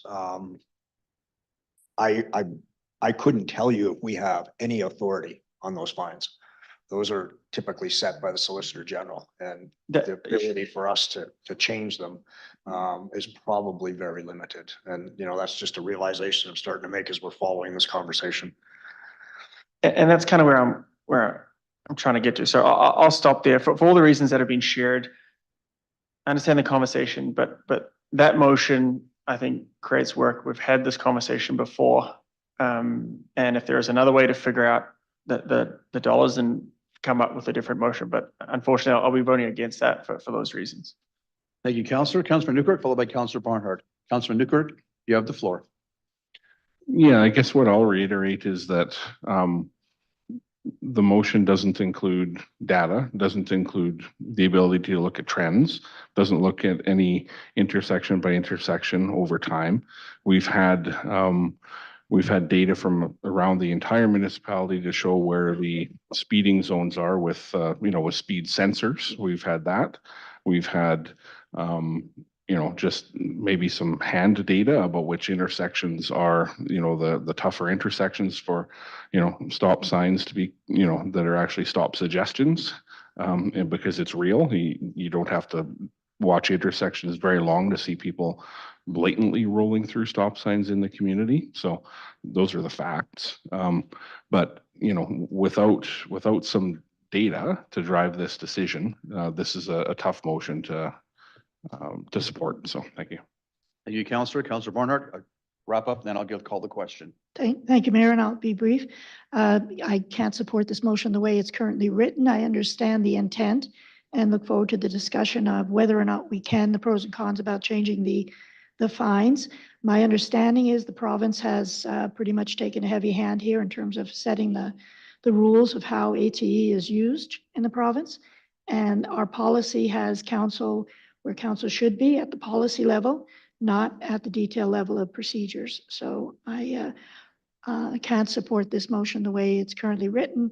I do understand Councillor Natellenbaugh's intent. And if there's any way we can deal with that in the future when we're talking fees and charges, I look forward to that discussion. Thank you.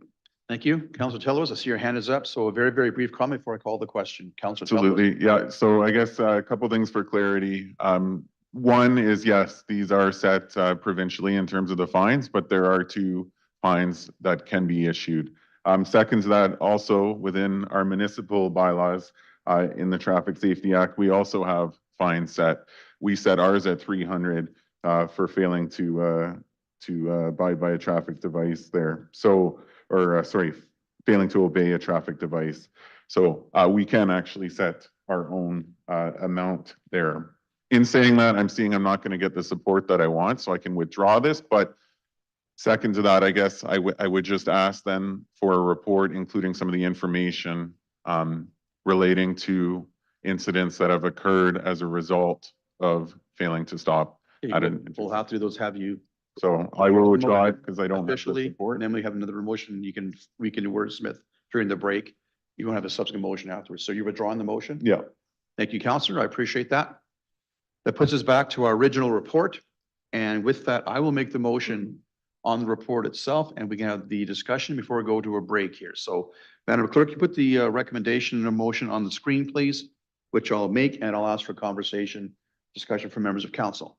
I'll move that the council policy C28 automated traffic enforcement policy as set out in attachment 1 of the May 28, 2024 report be approved. I plan to support this motion as I'm making it myself. At this point, I will ask members of council for discussion on the motion if they wish to discuss it before I call the question. Councilor Telebus, you have the floor.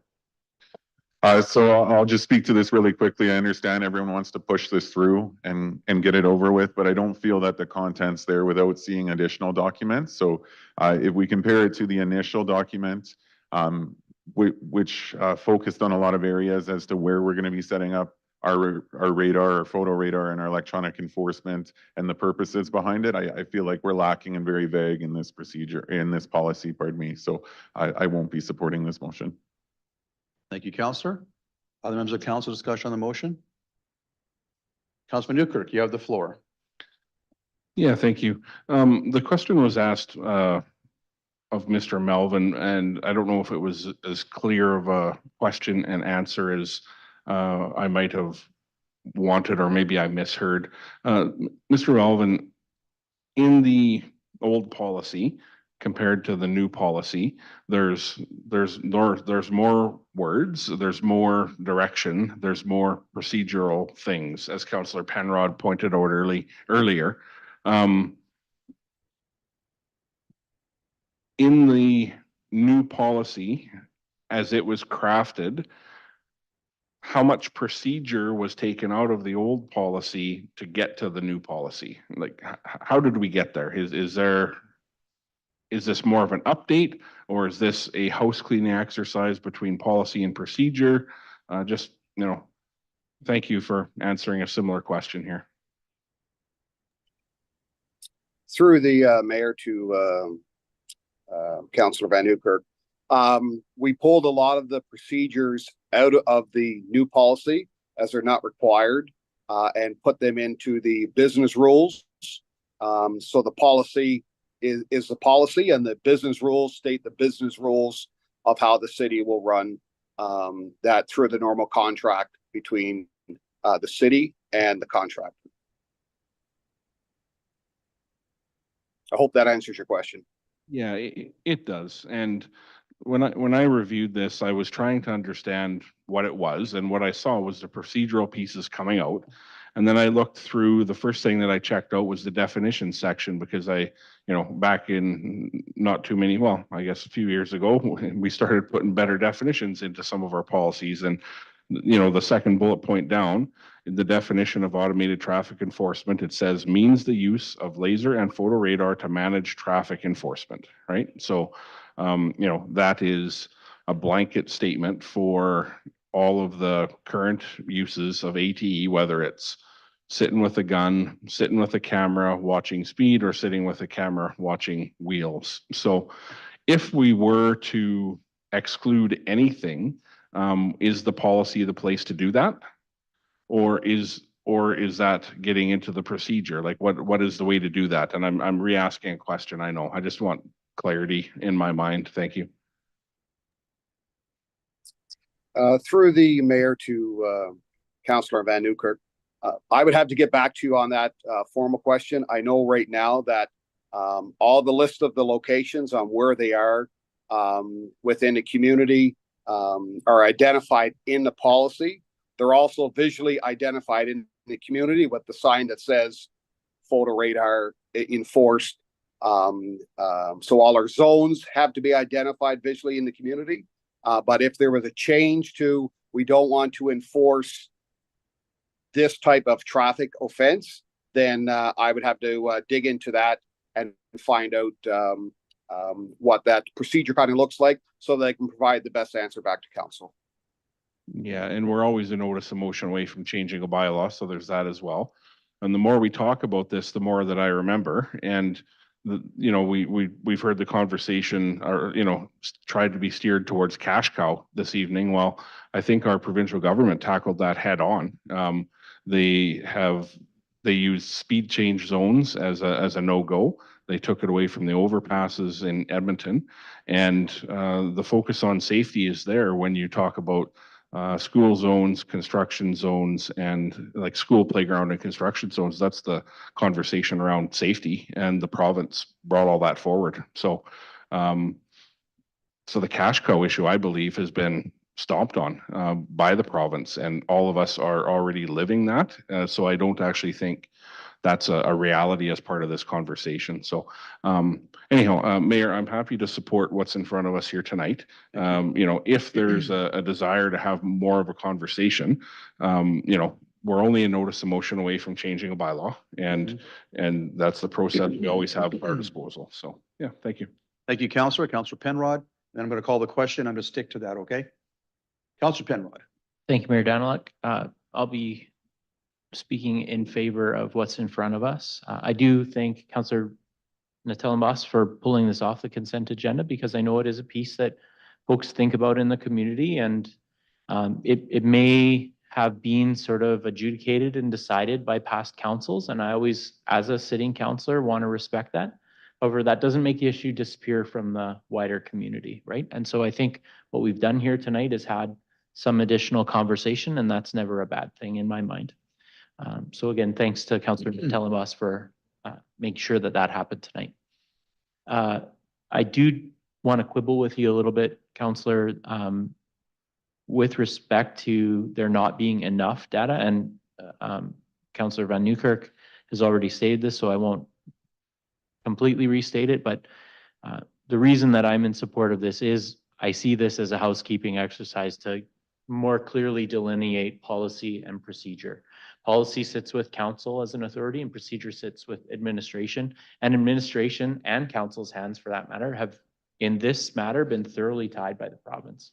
So to Councillor Van Newkirk's point, what he mentioned, but also we now see all of these enforcement vehicles are clearly labeled and marked, and sometimes even flagged. And so people have a lot of notice out there. And I think that's, in addition to answering the cash cow question, has also started to speak to the other, I think, legitimate criticism that was levied against ATE previously, was that how is this actually helping our streets be safer, right? If I don't know I got caught violating traffic safety until 2 weeks after, that doesn't actually help my behavior on the road today, right? And so those additional pieces, I think, have been clearly addressed by the province. And so to that end, I'm going to be voting for this. Thank you, Councillor. Any further discussion on the motion? Okay, I'm going to call the question.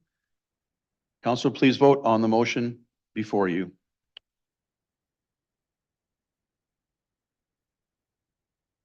Motion carries 6-1. Councillor Natellenbos in opposition. Thank you, Council. Thank you, Mr. Melvin, for joining us remotely. That brings us to our next item, which is 7.5, but we are at 7:37. We'll take about a 10-minute break. We'll come back, Mr. DeBlanco, on the item 7.5 on our agenda. We are adjourned for approximately.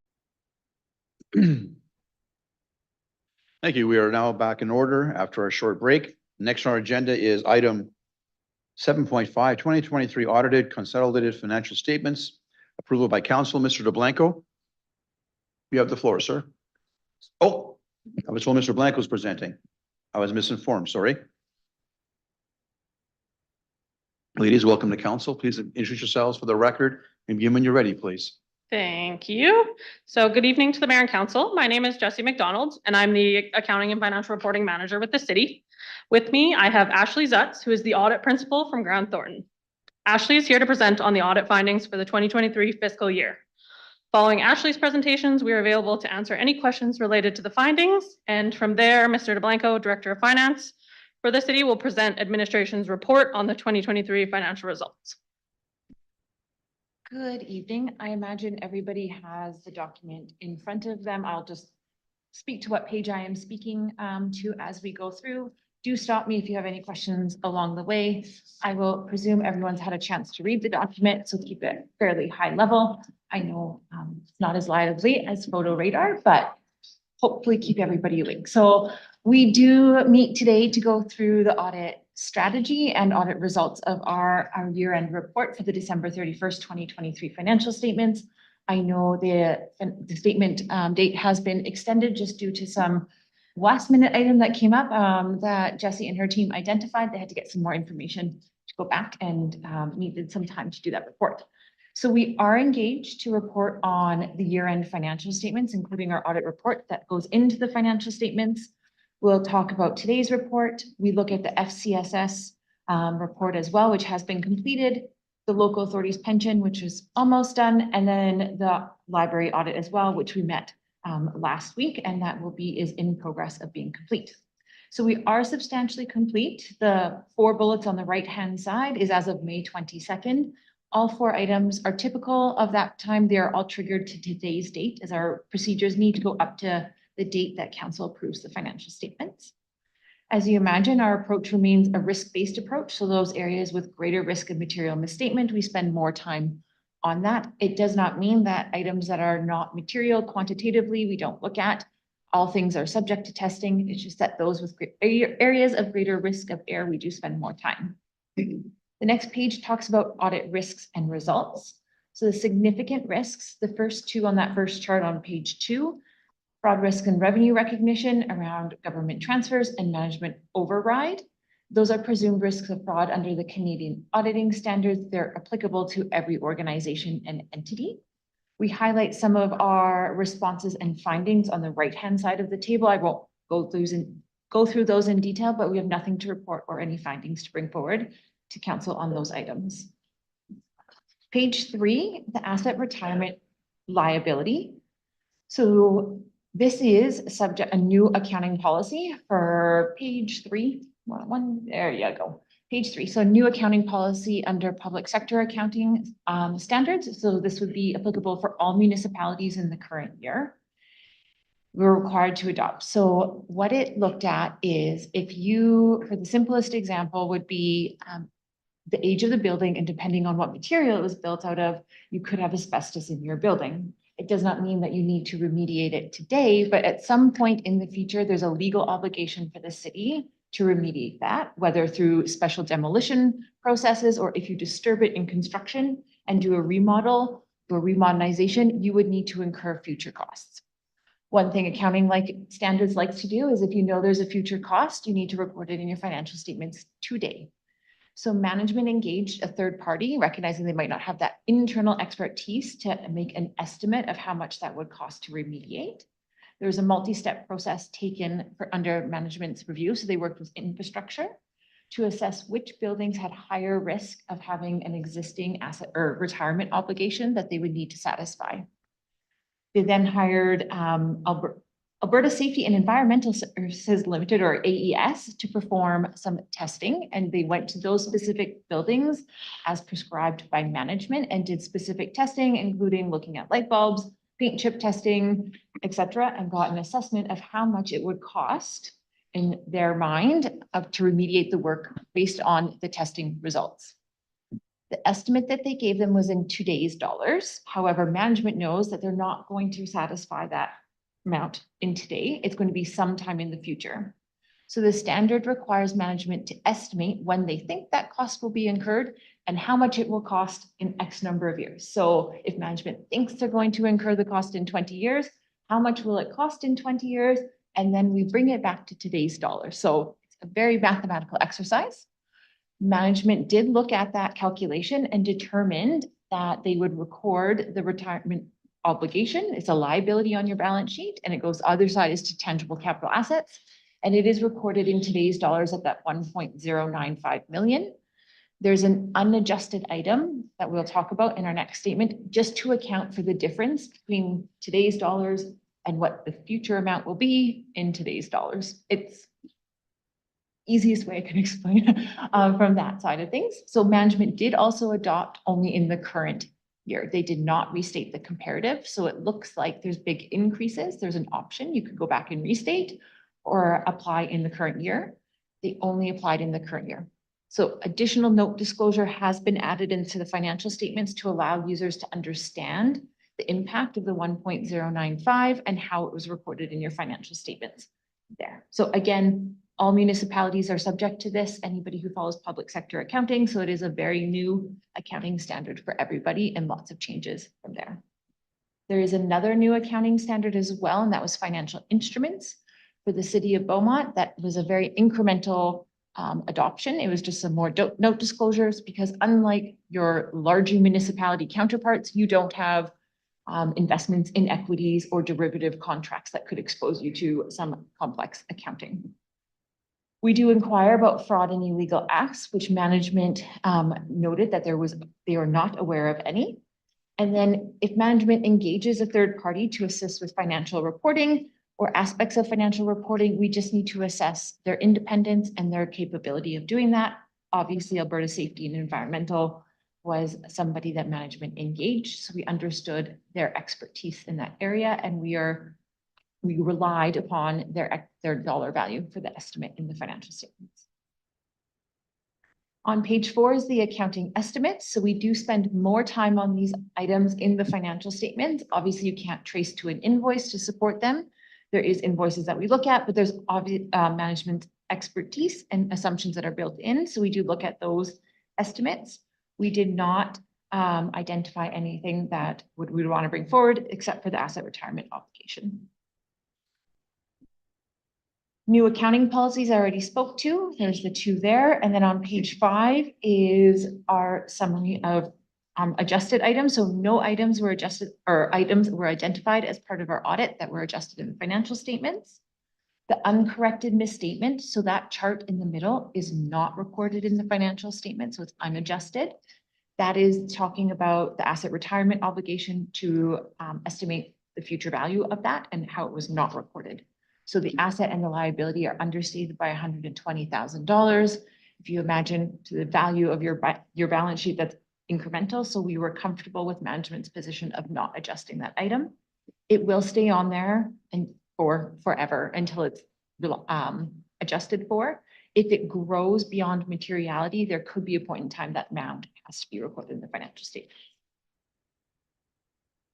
Other reportable matters on the next page. So we do look at internal control processes, specifically around financial reporting, and we are required to report if there's anything noted as a significant deficiency.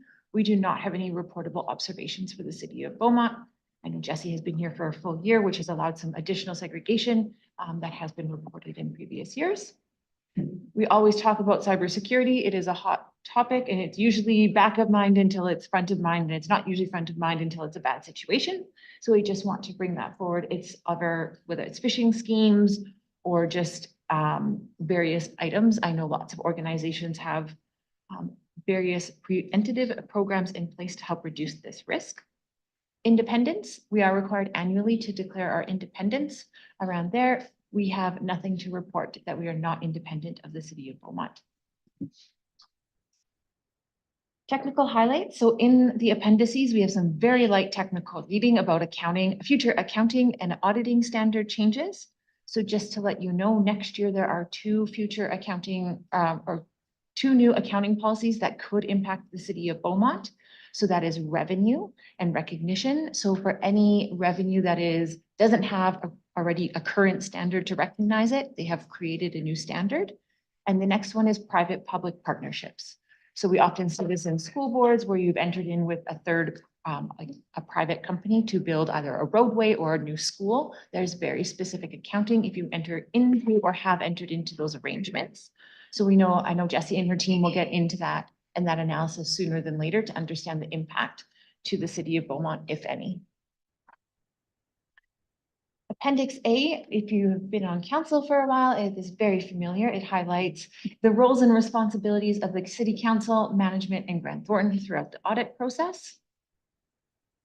It goes through our audit report, which is talking about the five kind of key phases of our audit approach, that being risk-based focused. Materiality, as I spoke to earlier, that's set in planning, and then we look at throughout the throughout the audit process. And then if adjustments are identified, whether they're under or over, we work with management to understand if they should be adjusted for in the financial statements.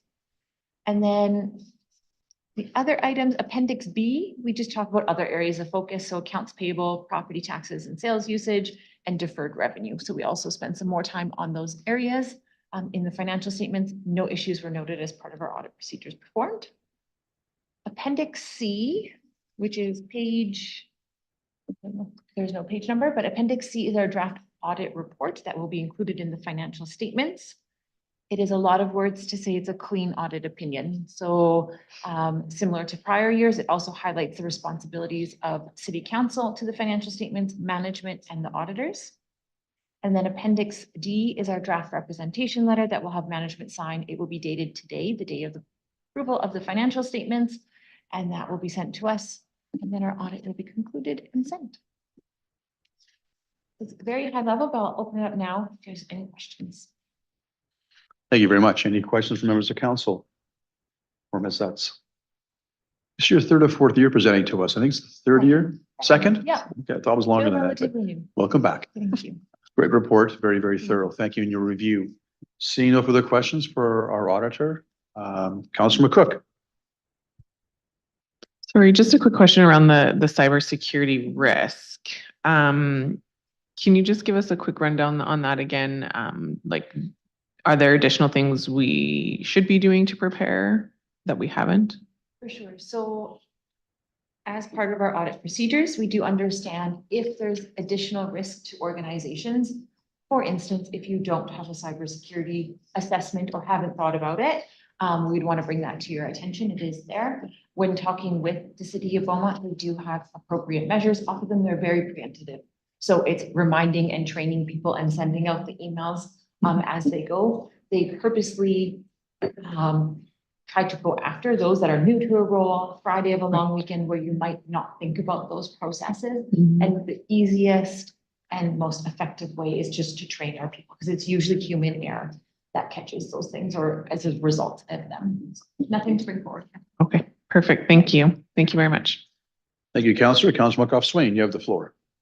Yeah, thanks for this. For the record, I had 3 people reach out to me on this and none on Photo Radar, so you win. In my books anyway, in terms of being the most exciting item. The question I had just around the accounting practices, you talked briefly about adopting the new standard there. So specifically as it relates to ARO, and the increase of, just north of $1 million there.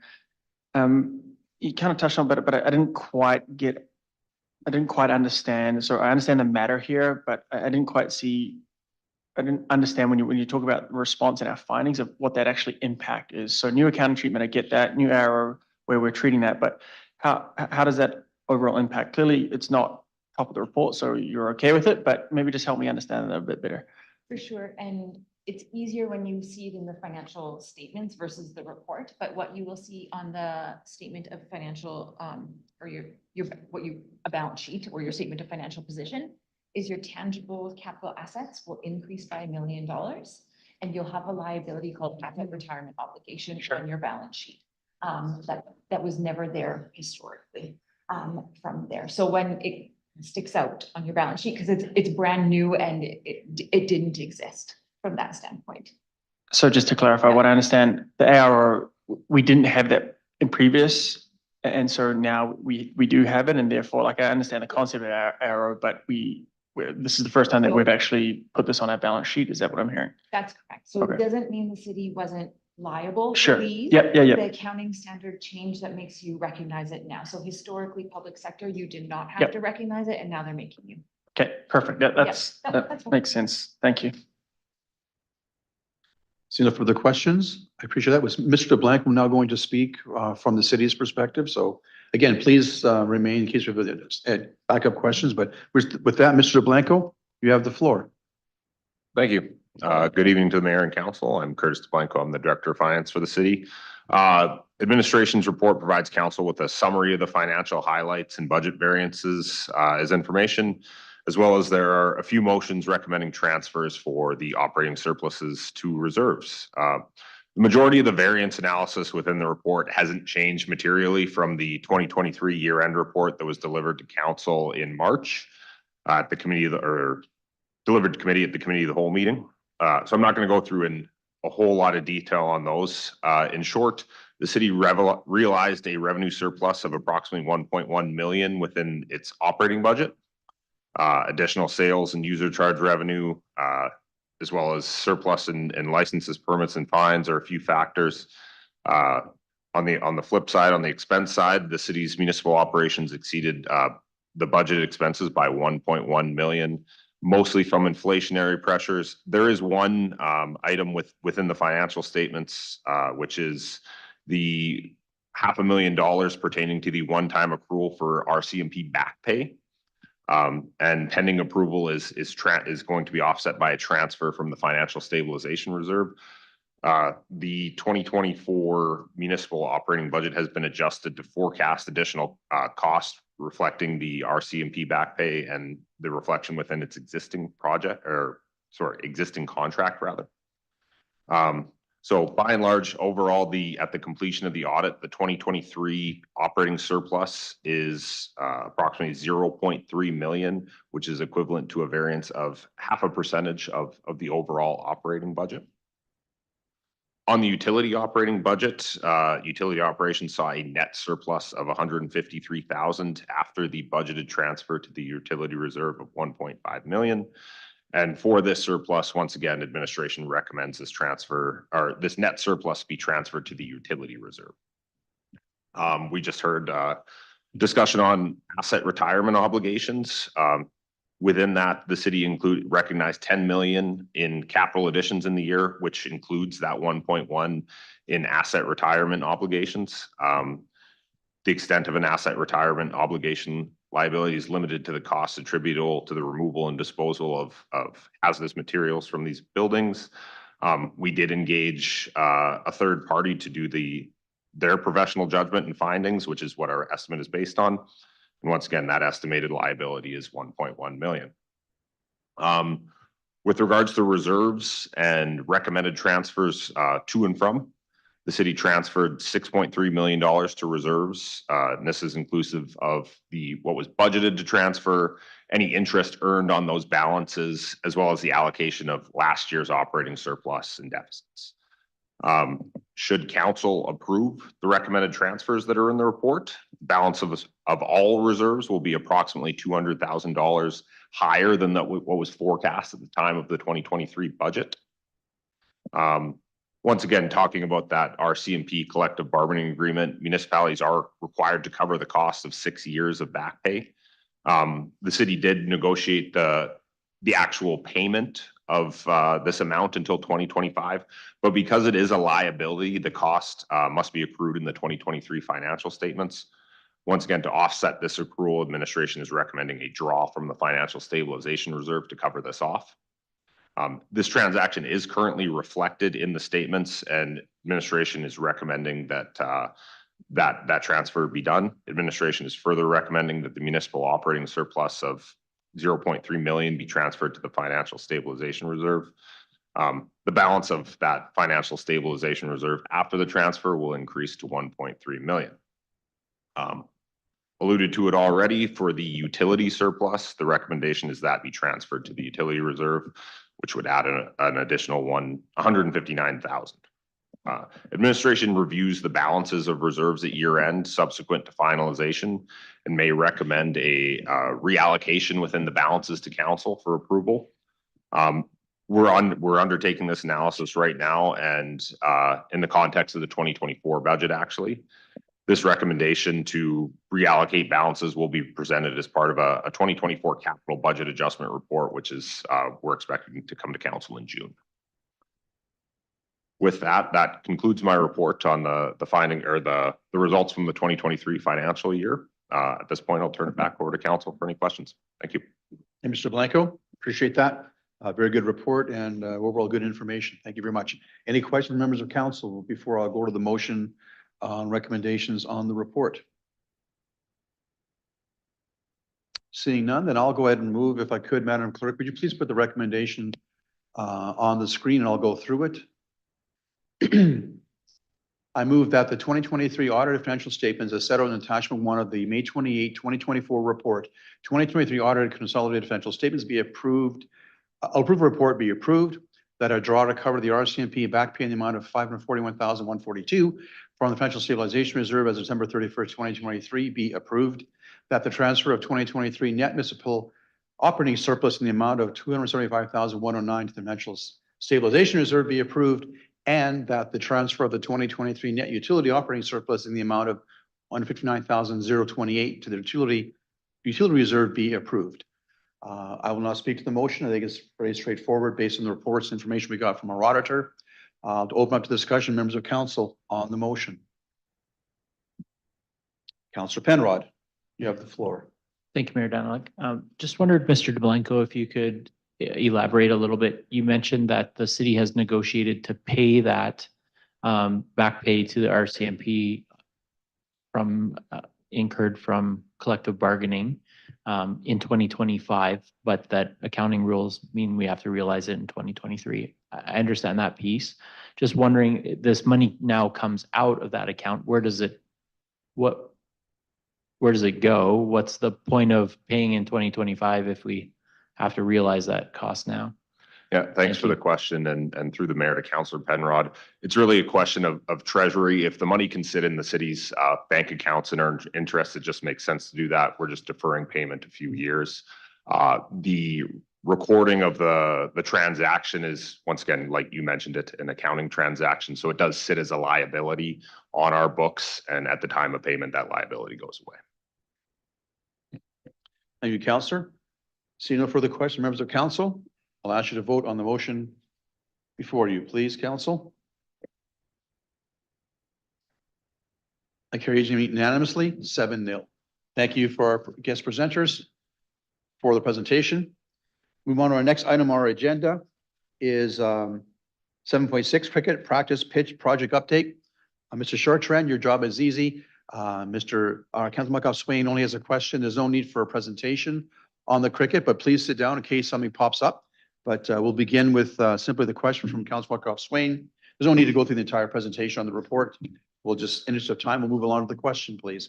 Councilor Makov-Swain, you have the floor.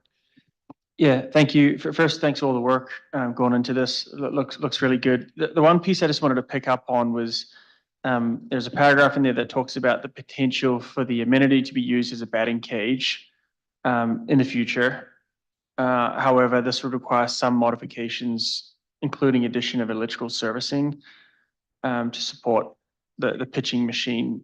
I guess my question is, can we put that, I don't know if it's just an electrical box or something there as part of the project now, just so that we don't have to come back and do it later, whether we use it or not. But yeah, that's essentially, I want us to have that option. So if we're going to potentially think about using it down the road, is that, can we just install the box, or do you need additional budget to go through that? How do you think about that? Mr. Mayor, through you. So yes, I mean, obviously there's a potential to do it. we did make the design of the cricket pitch to, like you said, to have the potential for a multi-use facility. That being said, we didn't include it in our estimate for the project right now. I guess what I would recommend is that we look at it within the budget this year if we can squeeze it in. If not, then we would bring it forward for next year. Like we'll complete the cricket pitch as designed this year. If additional funds are required, we bring it for the 2025 capital project to include that too. Maybe with that as well, we could then have time to engage with the Baseball Association on what exactly they need to create a batting cage. I believe it would be a pitching machine, power, and some storage. We could wrap that all up into a capital project for next year and have it ready for the to do work in summer of 2025. Yeah, I appreciate that. I just don't want to get it to a spot where we could have had a little electrical outlet there. You guys are doing the work anyway. Why wouldn't you just put it in and now we're going to go back and do work again and disrupt the park? So I don't profess to understand how you would do that. So I guess my question is, why wouldn't you just put an electrical box there? Storage, I get how you figured that out, but if it's just power while we're out there doing the work, why wouldn't you do that? Well, the reason why we didn't include it in the current design is that it's not required for the cricket facility. And that being said, we could do some further investigation on what the cost would be. And if it fits within the budget, I think then we would be good to proceed with it. But I hesitate to say that we could fit it within the current budget. We designed it around the cricket pitch with the possible opportunity to migrate towards also doing a batting cage. Okay. Let me ask it a different way. I'll just leave it there. I mean, get it done. We'll figure it out. If we need it, fine. I get the recommendation. Appreciate all the work. I'll leave it there. Okay. Seeing no further questions on this topic, it was on consent and we pulled it off for a brief comment, brief question. So with that, I'll look for a motion from member of council to accept the report as information. Councilor Gosselin, would you care to make that motion? Sure. I will move that the May 28th, 2024 report cricket practice pitch project update be received as information. Thank you. Council discussion on the motion, members of council. Seeing none, council, would you please vote on the motion? That carries unanimously, 7-0. Thank you, council. Our next item on agenda is also Mr. Chartrand presenting to us, which is the 47.7 46th Avenue redesign and construction project. Mr. Chartrand, would you please present accordingly? Thank you. Good evening, council. I'm joined with Jared Elliott from Select Engineering, who did the engineering design on this project. We are here to bring forward a report for information on the redesign and reconstruction of 46th Avenue.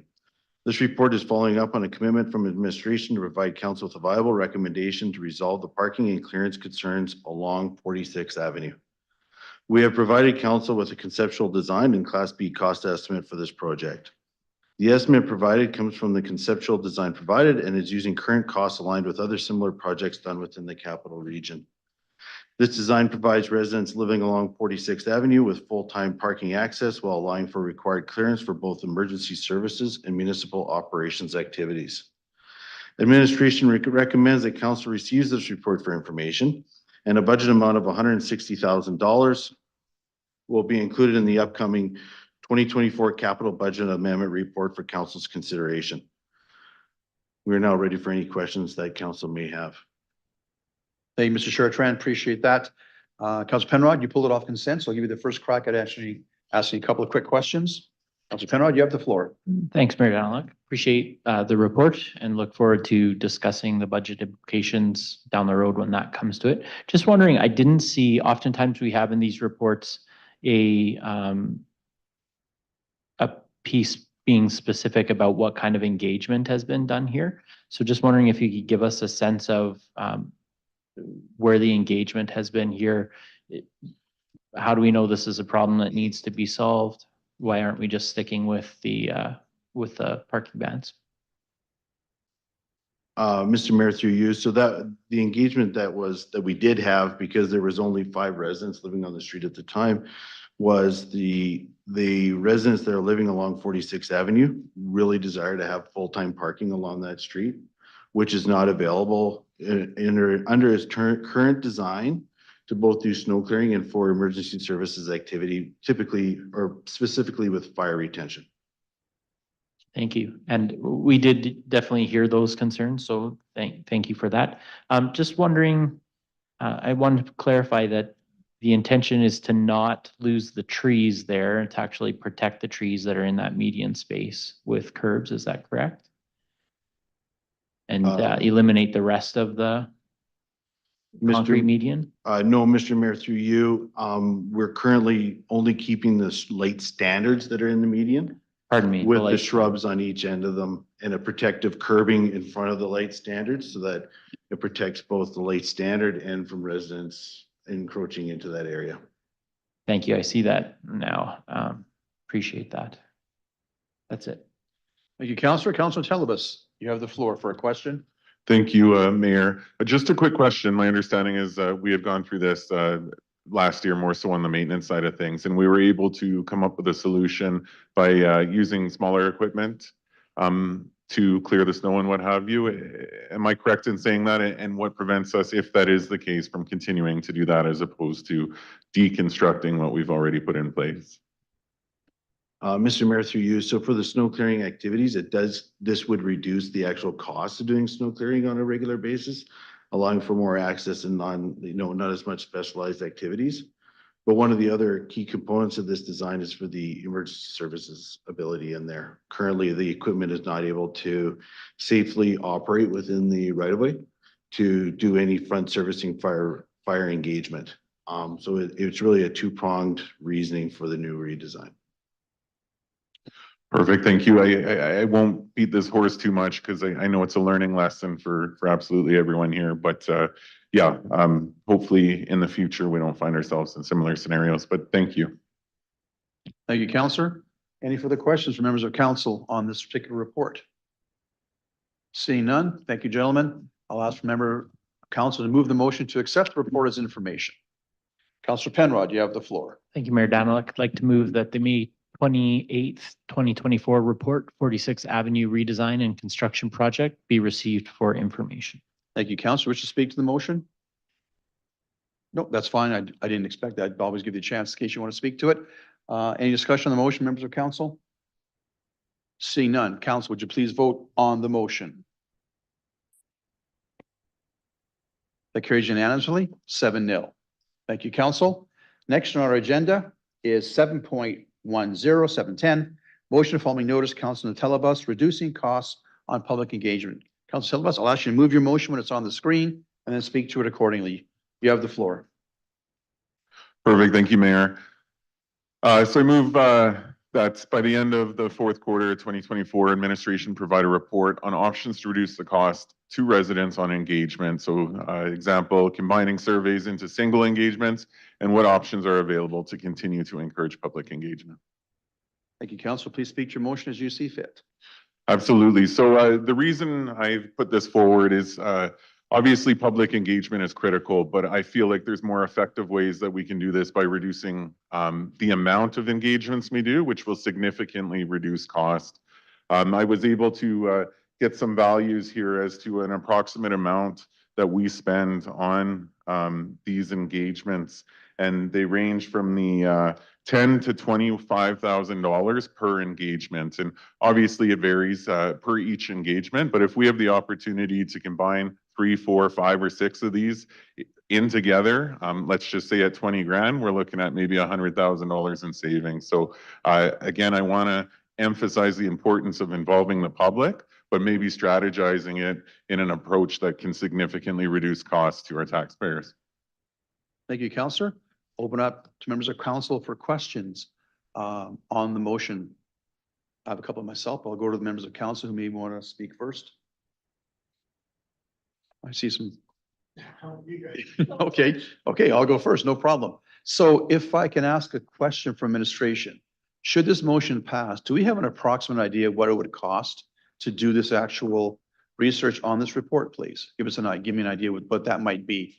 I know it's probably a dart in the sky, but I guess the question I have might be is, if this costs us $5,000 to do the report to save $5,000 on the surveys, I'm not sure it's worthwhile, but if there's more economies of scale, this might be money invested prudently. Mr. Schwartz, as best you can. Actually, what I'm going to do is Mr. Berezowski just made a mistake and made eye contact, so I'm gonna ask him if he could wade into this one. Thank you, Mike. Thank you. Through the mayor to council, through the mayor to the mayor.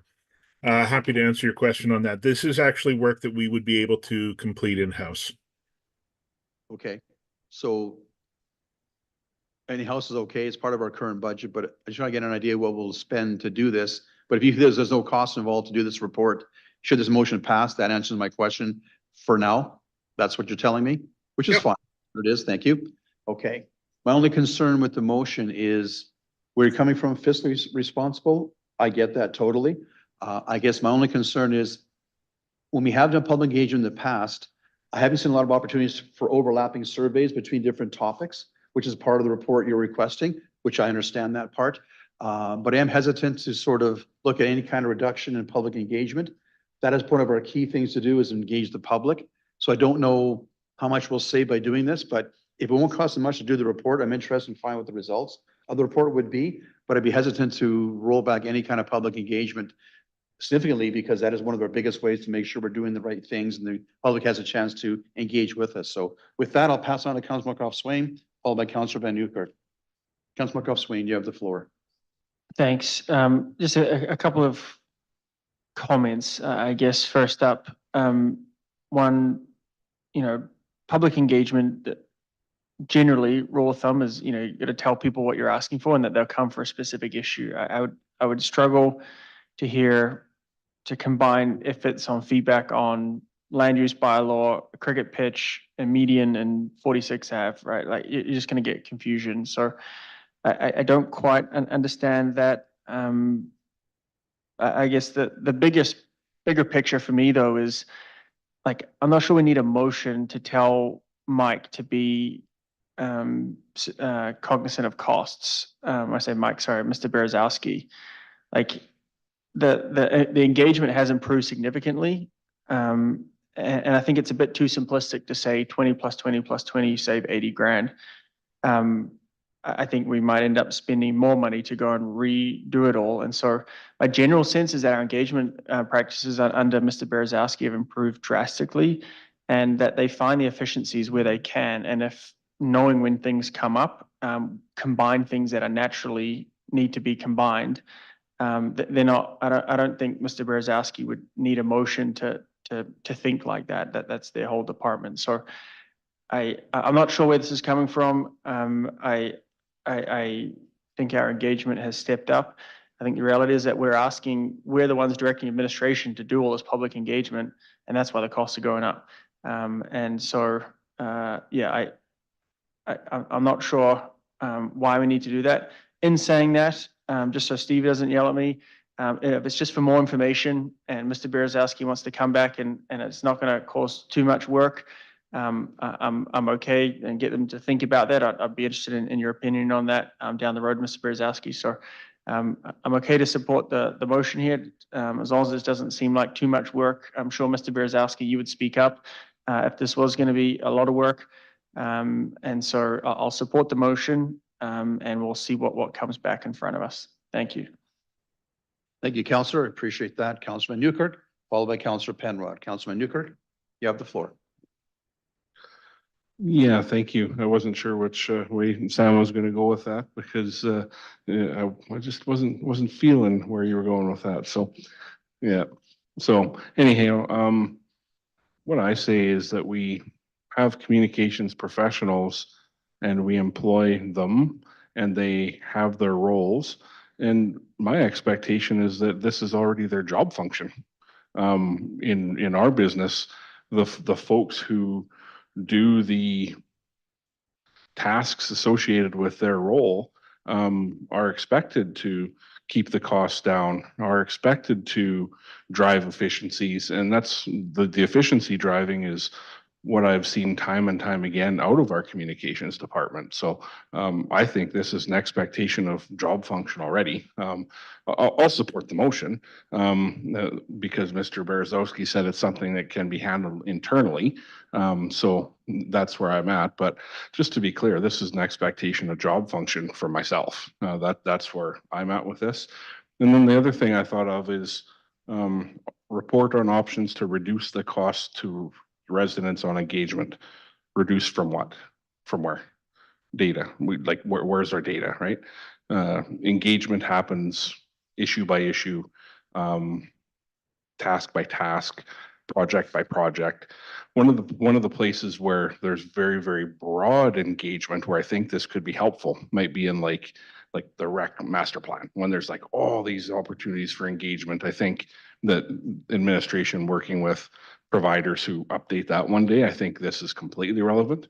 Or some of those real big picture things where the engagement isn't just a thing, it's a whole bunch of things and a whole bunch of opportunities. I think that some thinking around this might help in those situations. So anyways, just sharing where my head is at on that. So I will support the motion tonight. Thank you, Councillor, for bringing it forward. Thank you, Councillor. Councillor Penrod. Thank you, Mayor Daniluk. I'll just keep my comments very brief. Glad I didn't have to remind Councillor Monkoff-Swain that he's always in favor of more information coming back. But happy to take Mr. Berezowski up on his offer that we can do this in-house. I think I take Councillor Nantellenbos at his word that this is a good faith opportunity to look at it. Is there a way that we can do even better? We pride ourselves on being an organization that is about continuous improvement.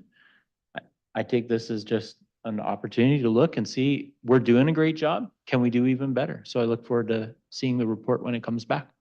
Thank you, Councillor. Councillor Barnhart. Again, Mayor, thank you, and I'll be brief as well. It's kind of a process comment. I have no problem at all with hearing information, especially when it's not going to take a huge amount of staff time. But this reads to me a bit more like an inquiry could have achieved the same thing, an inquiry, a councillor inquiry. So I'm just, for future reference, maybe some of these things we can, as all of us as councillors, not just this particular one, I think all of us, it is more time consuming, not only for the administration, but also for councillors, and then it can lead to further debate and further changes. So I just, yes, I'm in favor of getting the information and hope that it doesn't in any way limit the amount of public engagement we do, because I think we continue to do, we should continue to do as much as we need to do to get the public's input. Thank you. Thank you, Councillor. I'll have one last wrap-up comment. I agree with the Councillors Monkoff-Swain and Councillor Newkirk. Good information to have. At the same time, we have a great example of increased communication with our residents. Resident engagement is critically important to our role. I'm interested in getting the report back because it's not going to cost us anything, which is great. Good information to have. But I will have difficulty supporting any future motions to reduce our public engagement. That'd be a very good reason for us to do that. It is an expense to do it. It is, but it's done for a reason, to make sure we engage with our residents. So I'll go to Councillor Telebas for a last comment before I call for the vote on the motion. Councillor Telebas, your final comment. Absolutely. I think there may be some confusion because the approach isn't to reduce public engagement, it's to reduce cost. Fully continue to engage the public. That's critical, as mentioned. That's part of our job and that's what we should be doing. But where there's an opportunity to combine said surveys, said public engagements, we're looking at, dollar saved is a dollar earned. And that's what I want to look at here is how can we be more conservative yet provide the same service. Thank you, Councillor. Appreciate that. Say no further comments from anybody. I'll ask the motion, ask Council to vote on the motion before you. Pardon me. Council, that motion carries unanimously 7-0. Thank you. Next on our agenda is Councillor inquiries, responses, and reports. Councillor Telebas had 2 inquiries, both been answered for him. Are there any new Councillor inquiries for this evening? Seeing none. Next on our agenda is our CAO update.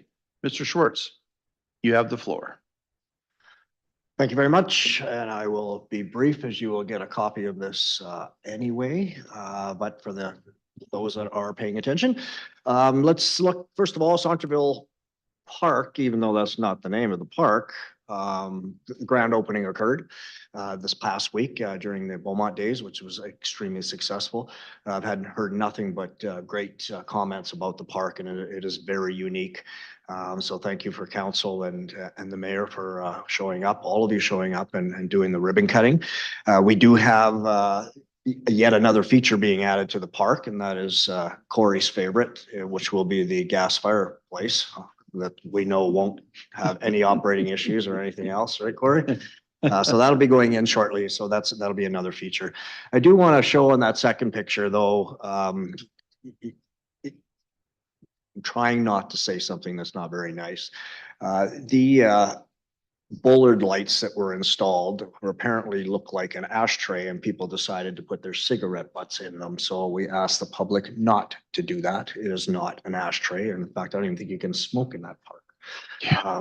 So moving on. Urban coyotes. We updated our website today and sent out some more information, more current information, and you can see it there. We're dealing with increasing coyote sightings.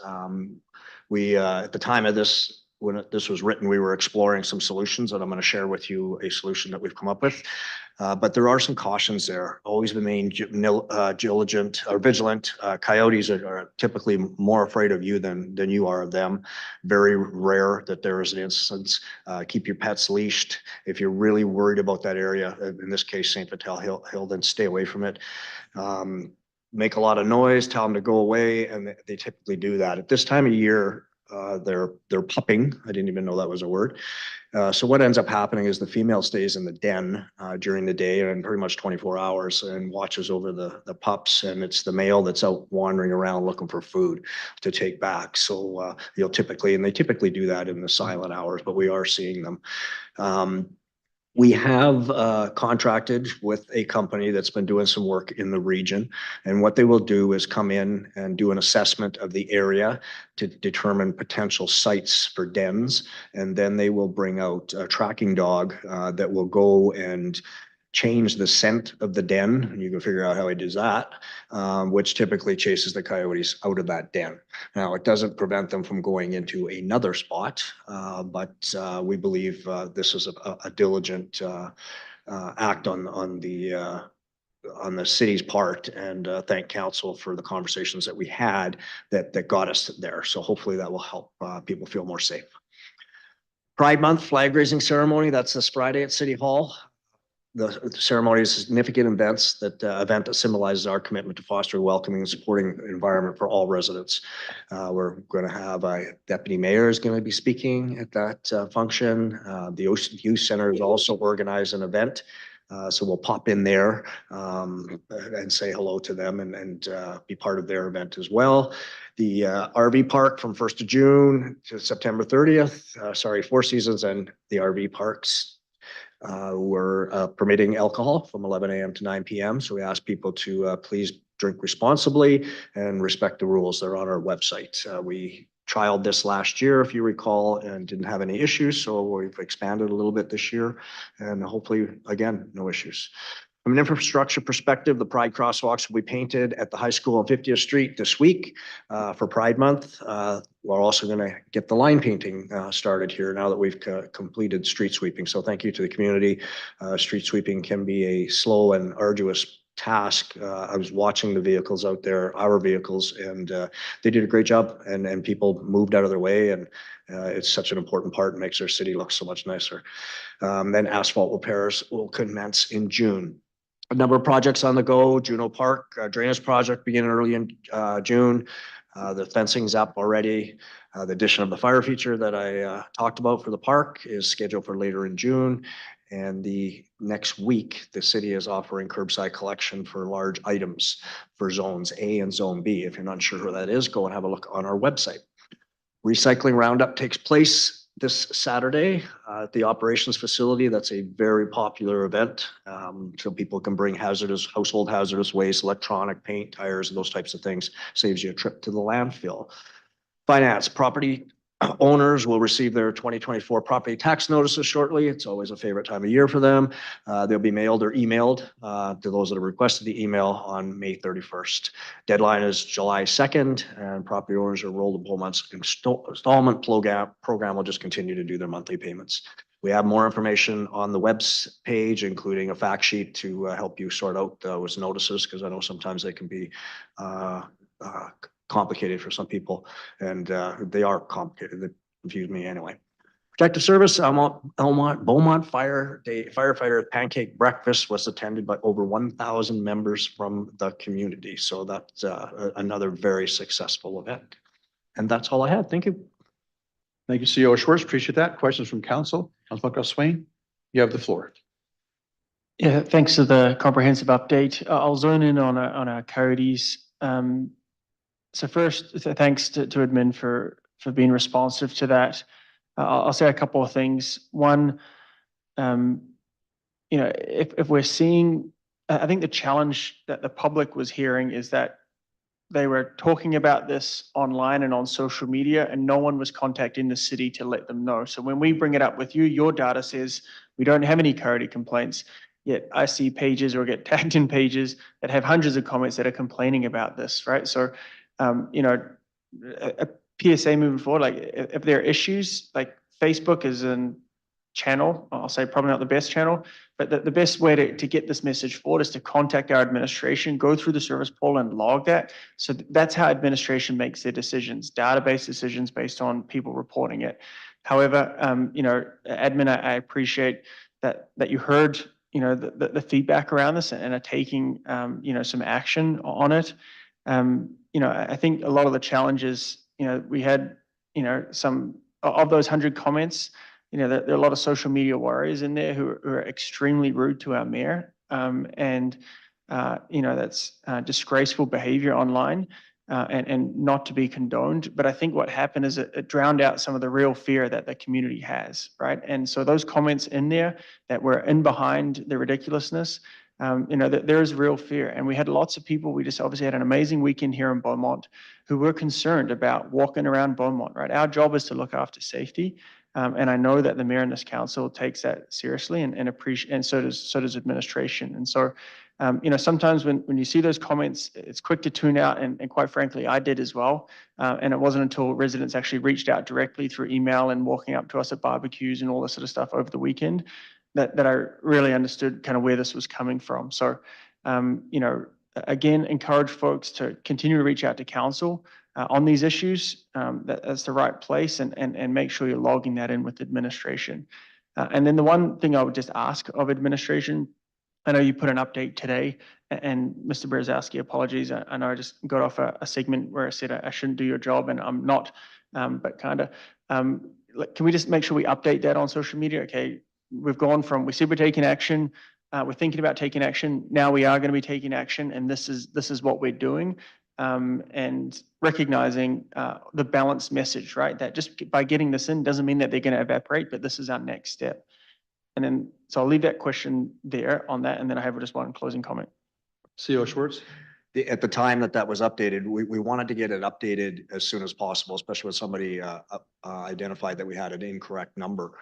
So that's why Mr. Berzowski put in more to follow, and we will absolutely update it. Okay, and then the last on that, what we shouldn't have to do is rely on that. We know that these coyotes are becoming more and more of an issue, right? So is the question is, the best way to implement this, is this through a service level change at budget time where we can put in X amount, a small dollar, I think this is, we're talking low thousands here at max, right, on an annual basis, so that you have that discretionary there, so that we can employ someone to come in, as opposed to waiting for it and then having to go on social media and find out what's actually going on. Is budget the best place to look at kind of a service level adjustment on that, or how do you think about that? Yeah, CEO Schwartz. Exactly. That's exactly what we need to do, and we'll bring it back. Okay, you'll bring it back, or do I need to write it down? We will bring it back. We'll have some data, real live data from this summer, and then we'll bring it back. And okay. Make Thank you. A recommendation. I appreciate you taking it seriously, and hope residents know that we do as well. So thank you for that. Thank you, Counselor, and I agree with all the comments you said about the whole coyote and the social media thing, and I did take a little bit of flack on social media, which is interesting, but never a dull moment in the role I have, and that's part of the job, and that's the way it is. But I do appreciate many people were saying, ignore the ignorant comments, look at what's actually happening, and we did. Administration is responding, and so is council, so that's a good thing. I look forward to the next social media post on it, and I'll be happy to share that and see where that post goes. Looking forward to it. Any further questions or comments for our CEO and his report? Seeing none, thank you, council.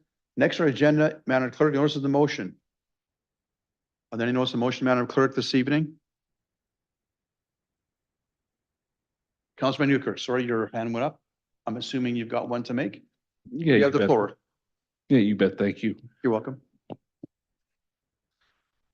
At the June 11th, 2024 regular council meeting, I will move that by the end of the third quarter 2024, administration consult with Leduc County administration on the county's interest and ability to continue working towards a joint recreation site in partnership with the city, and that administration report back to council on the potential next steps and timelines for pursuing a joint venture or a joint recreation site. Thank you. Thank you, Councillor. Any further notice of the motion from any members of council this evening? Seeing none, we'll move on to the next item, which is closed session. But before we do that, I have a couple of comments myself to make. As mentioned earlier in CEO Schwartz's update, Beaumont Days was a huge success. Tons of people had a great time. The new format for the beer garden and the whole block party layout was extremely well received by numerous people. We had great weather, which also helped us too, of course. That always helps when having your party. But the pancake breakfast, the parade, the soapbox derby, the Beaumont Chamber of Commerce had a great business event in the Ken Nickel. Of course, we had the Saunterville Park opening on Sunday, and council had their annual council engagement barbecue with our residents. We cooked 355 hot dogs, and every one of them got taken care of. So we had a really good turnout there as well too. So I thank council for that. Administration did a fantastic job on Beaumont Days, and Mr. Soon, his department, are need to take credit for that, and our operations as well too. That stage came down like lightning that Friday night and got the traffic flowing again. So it's a lot of work to put on Beaumont Days. It's not as simple as people sometimes think it is, but this year was probably the most organized I've ever seen it. And it was great. And hats off to administration. A lot of residents thought it was a great party and a great way to showcase Beaumont, what we have to offer for our residents and visitors to Beaumont. And again, I want to thank administration for doing a fantastic job on showcasing what we have to offer in Beaumont. This people wants to move here. They keep coming in droves. So Beaumont Days is a big part of that. So with that, that concludes our agenda this evening for live session. I'll ask that we have a motion to move into closed session at 8:41, and I'll move that council. Oh, hang on a second. Yes. Thank you, gentlemen. I move that council move into closed session at 8:41 pursuant to Freedom of Information Protection of Privacy Act, Section 17 and 24. Discussion on the motion, members of council. Seeing none, council, would you please vote on the motion to move in camera? That carries unanimously, 7-0. Thank you, council. We will move in camera shortly here. Carried unanimously. Thank you. That was 9:24. Thank you.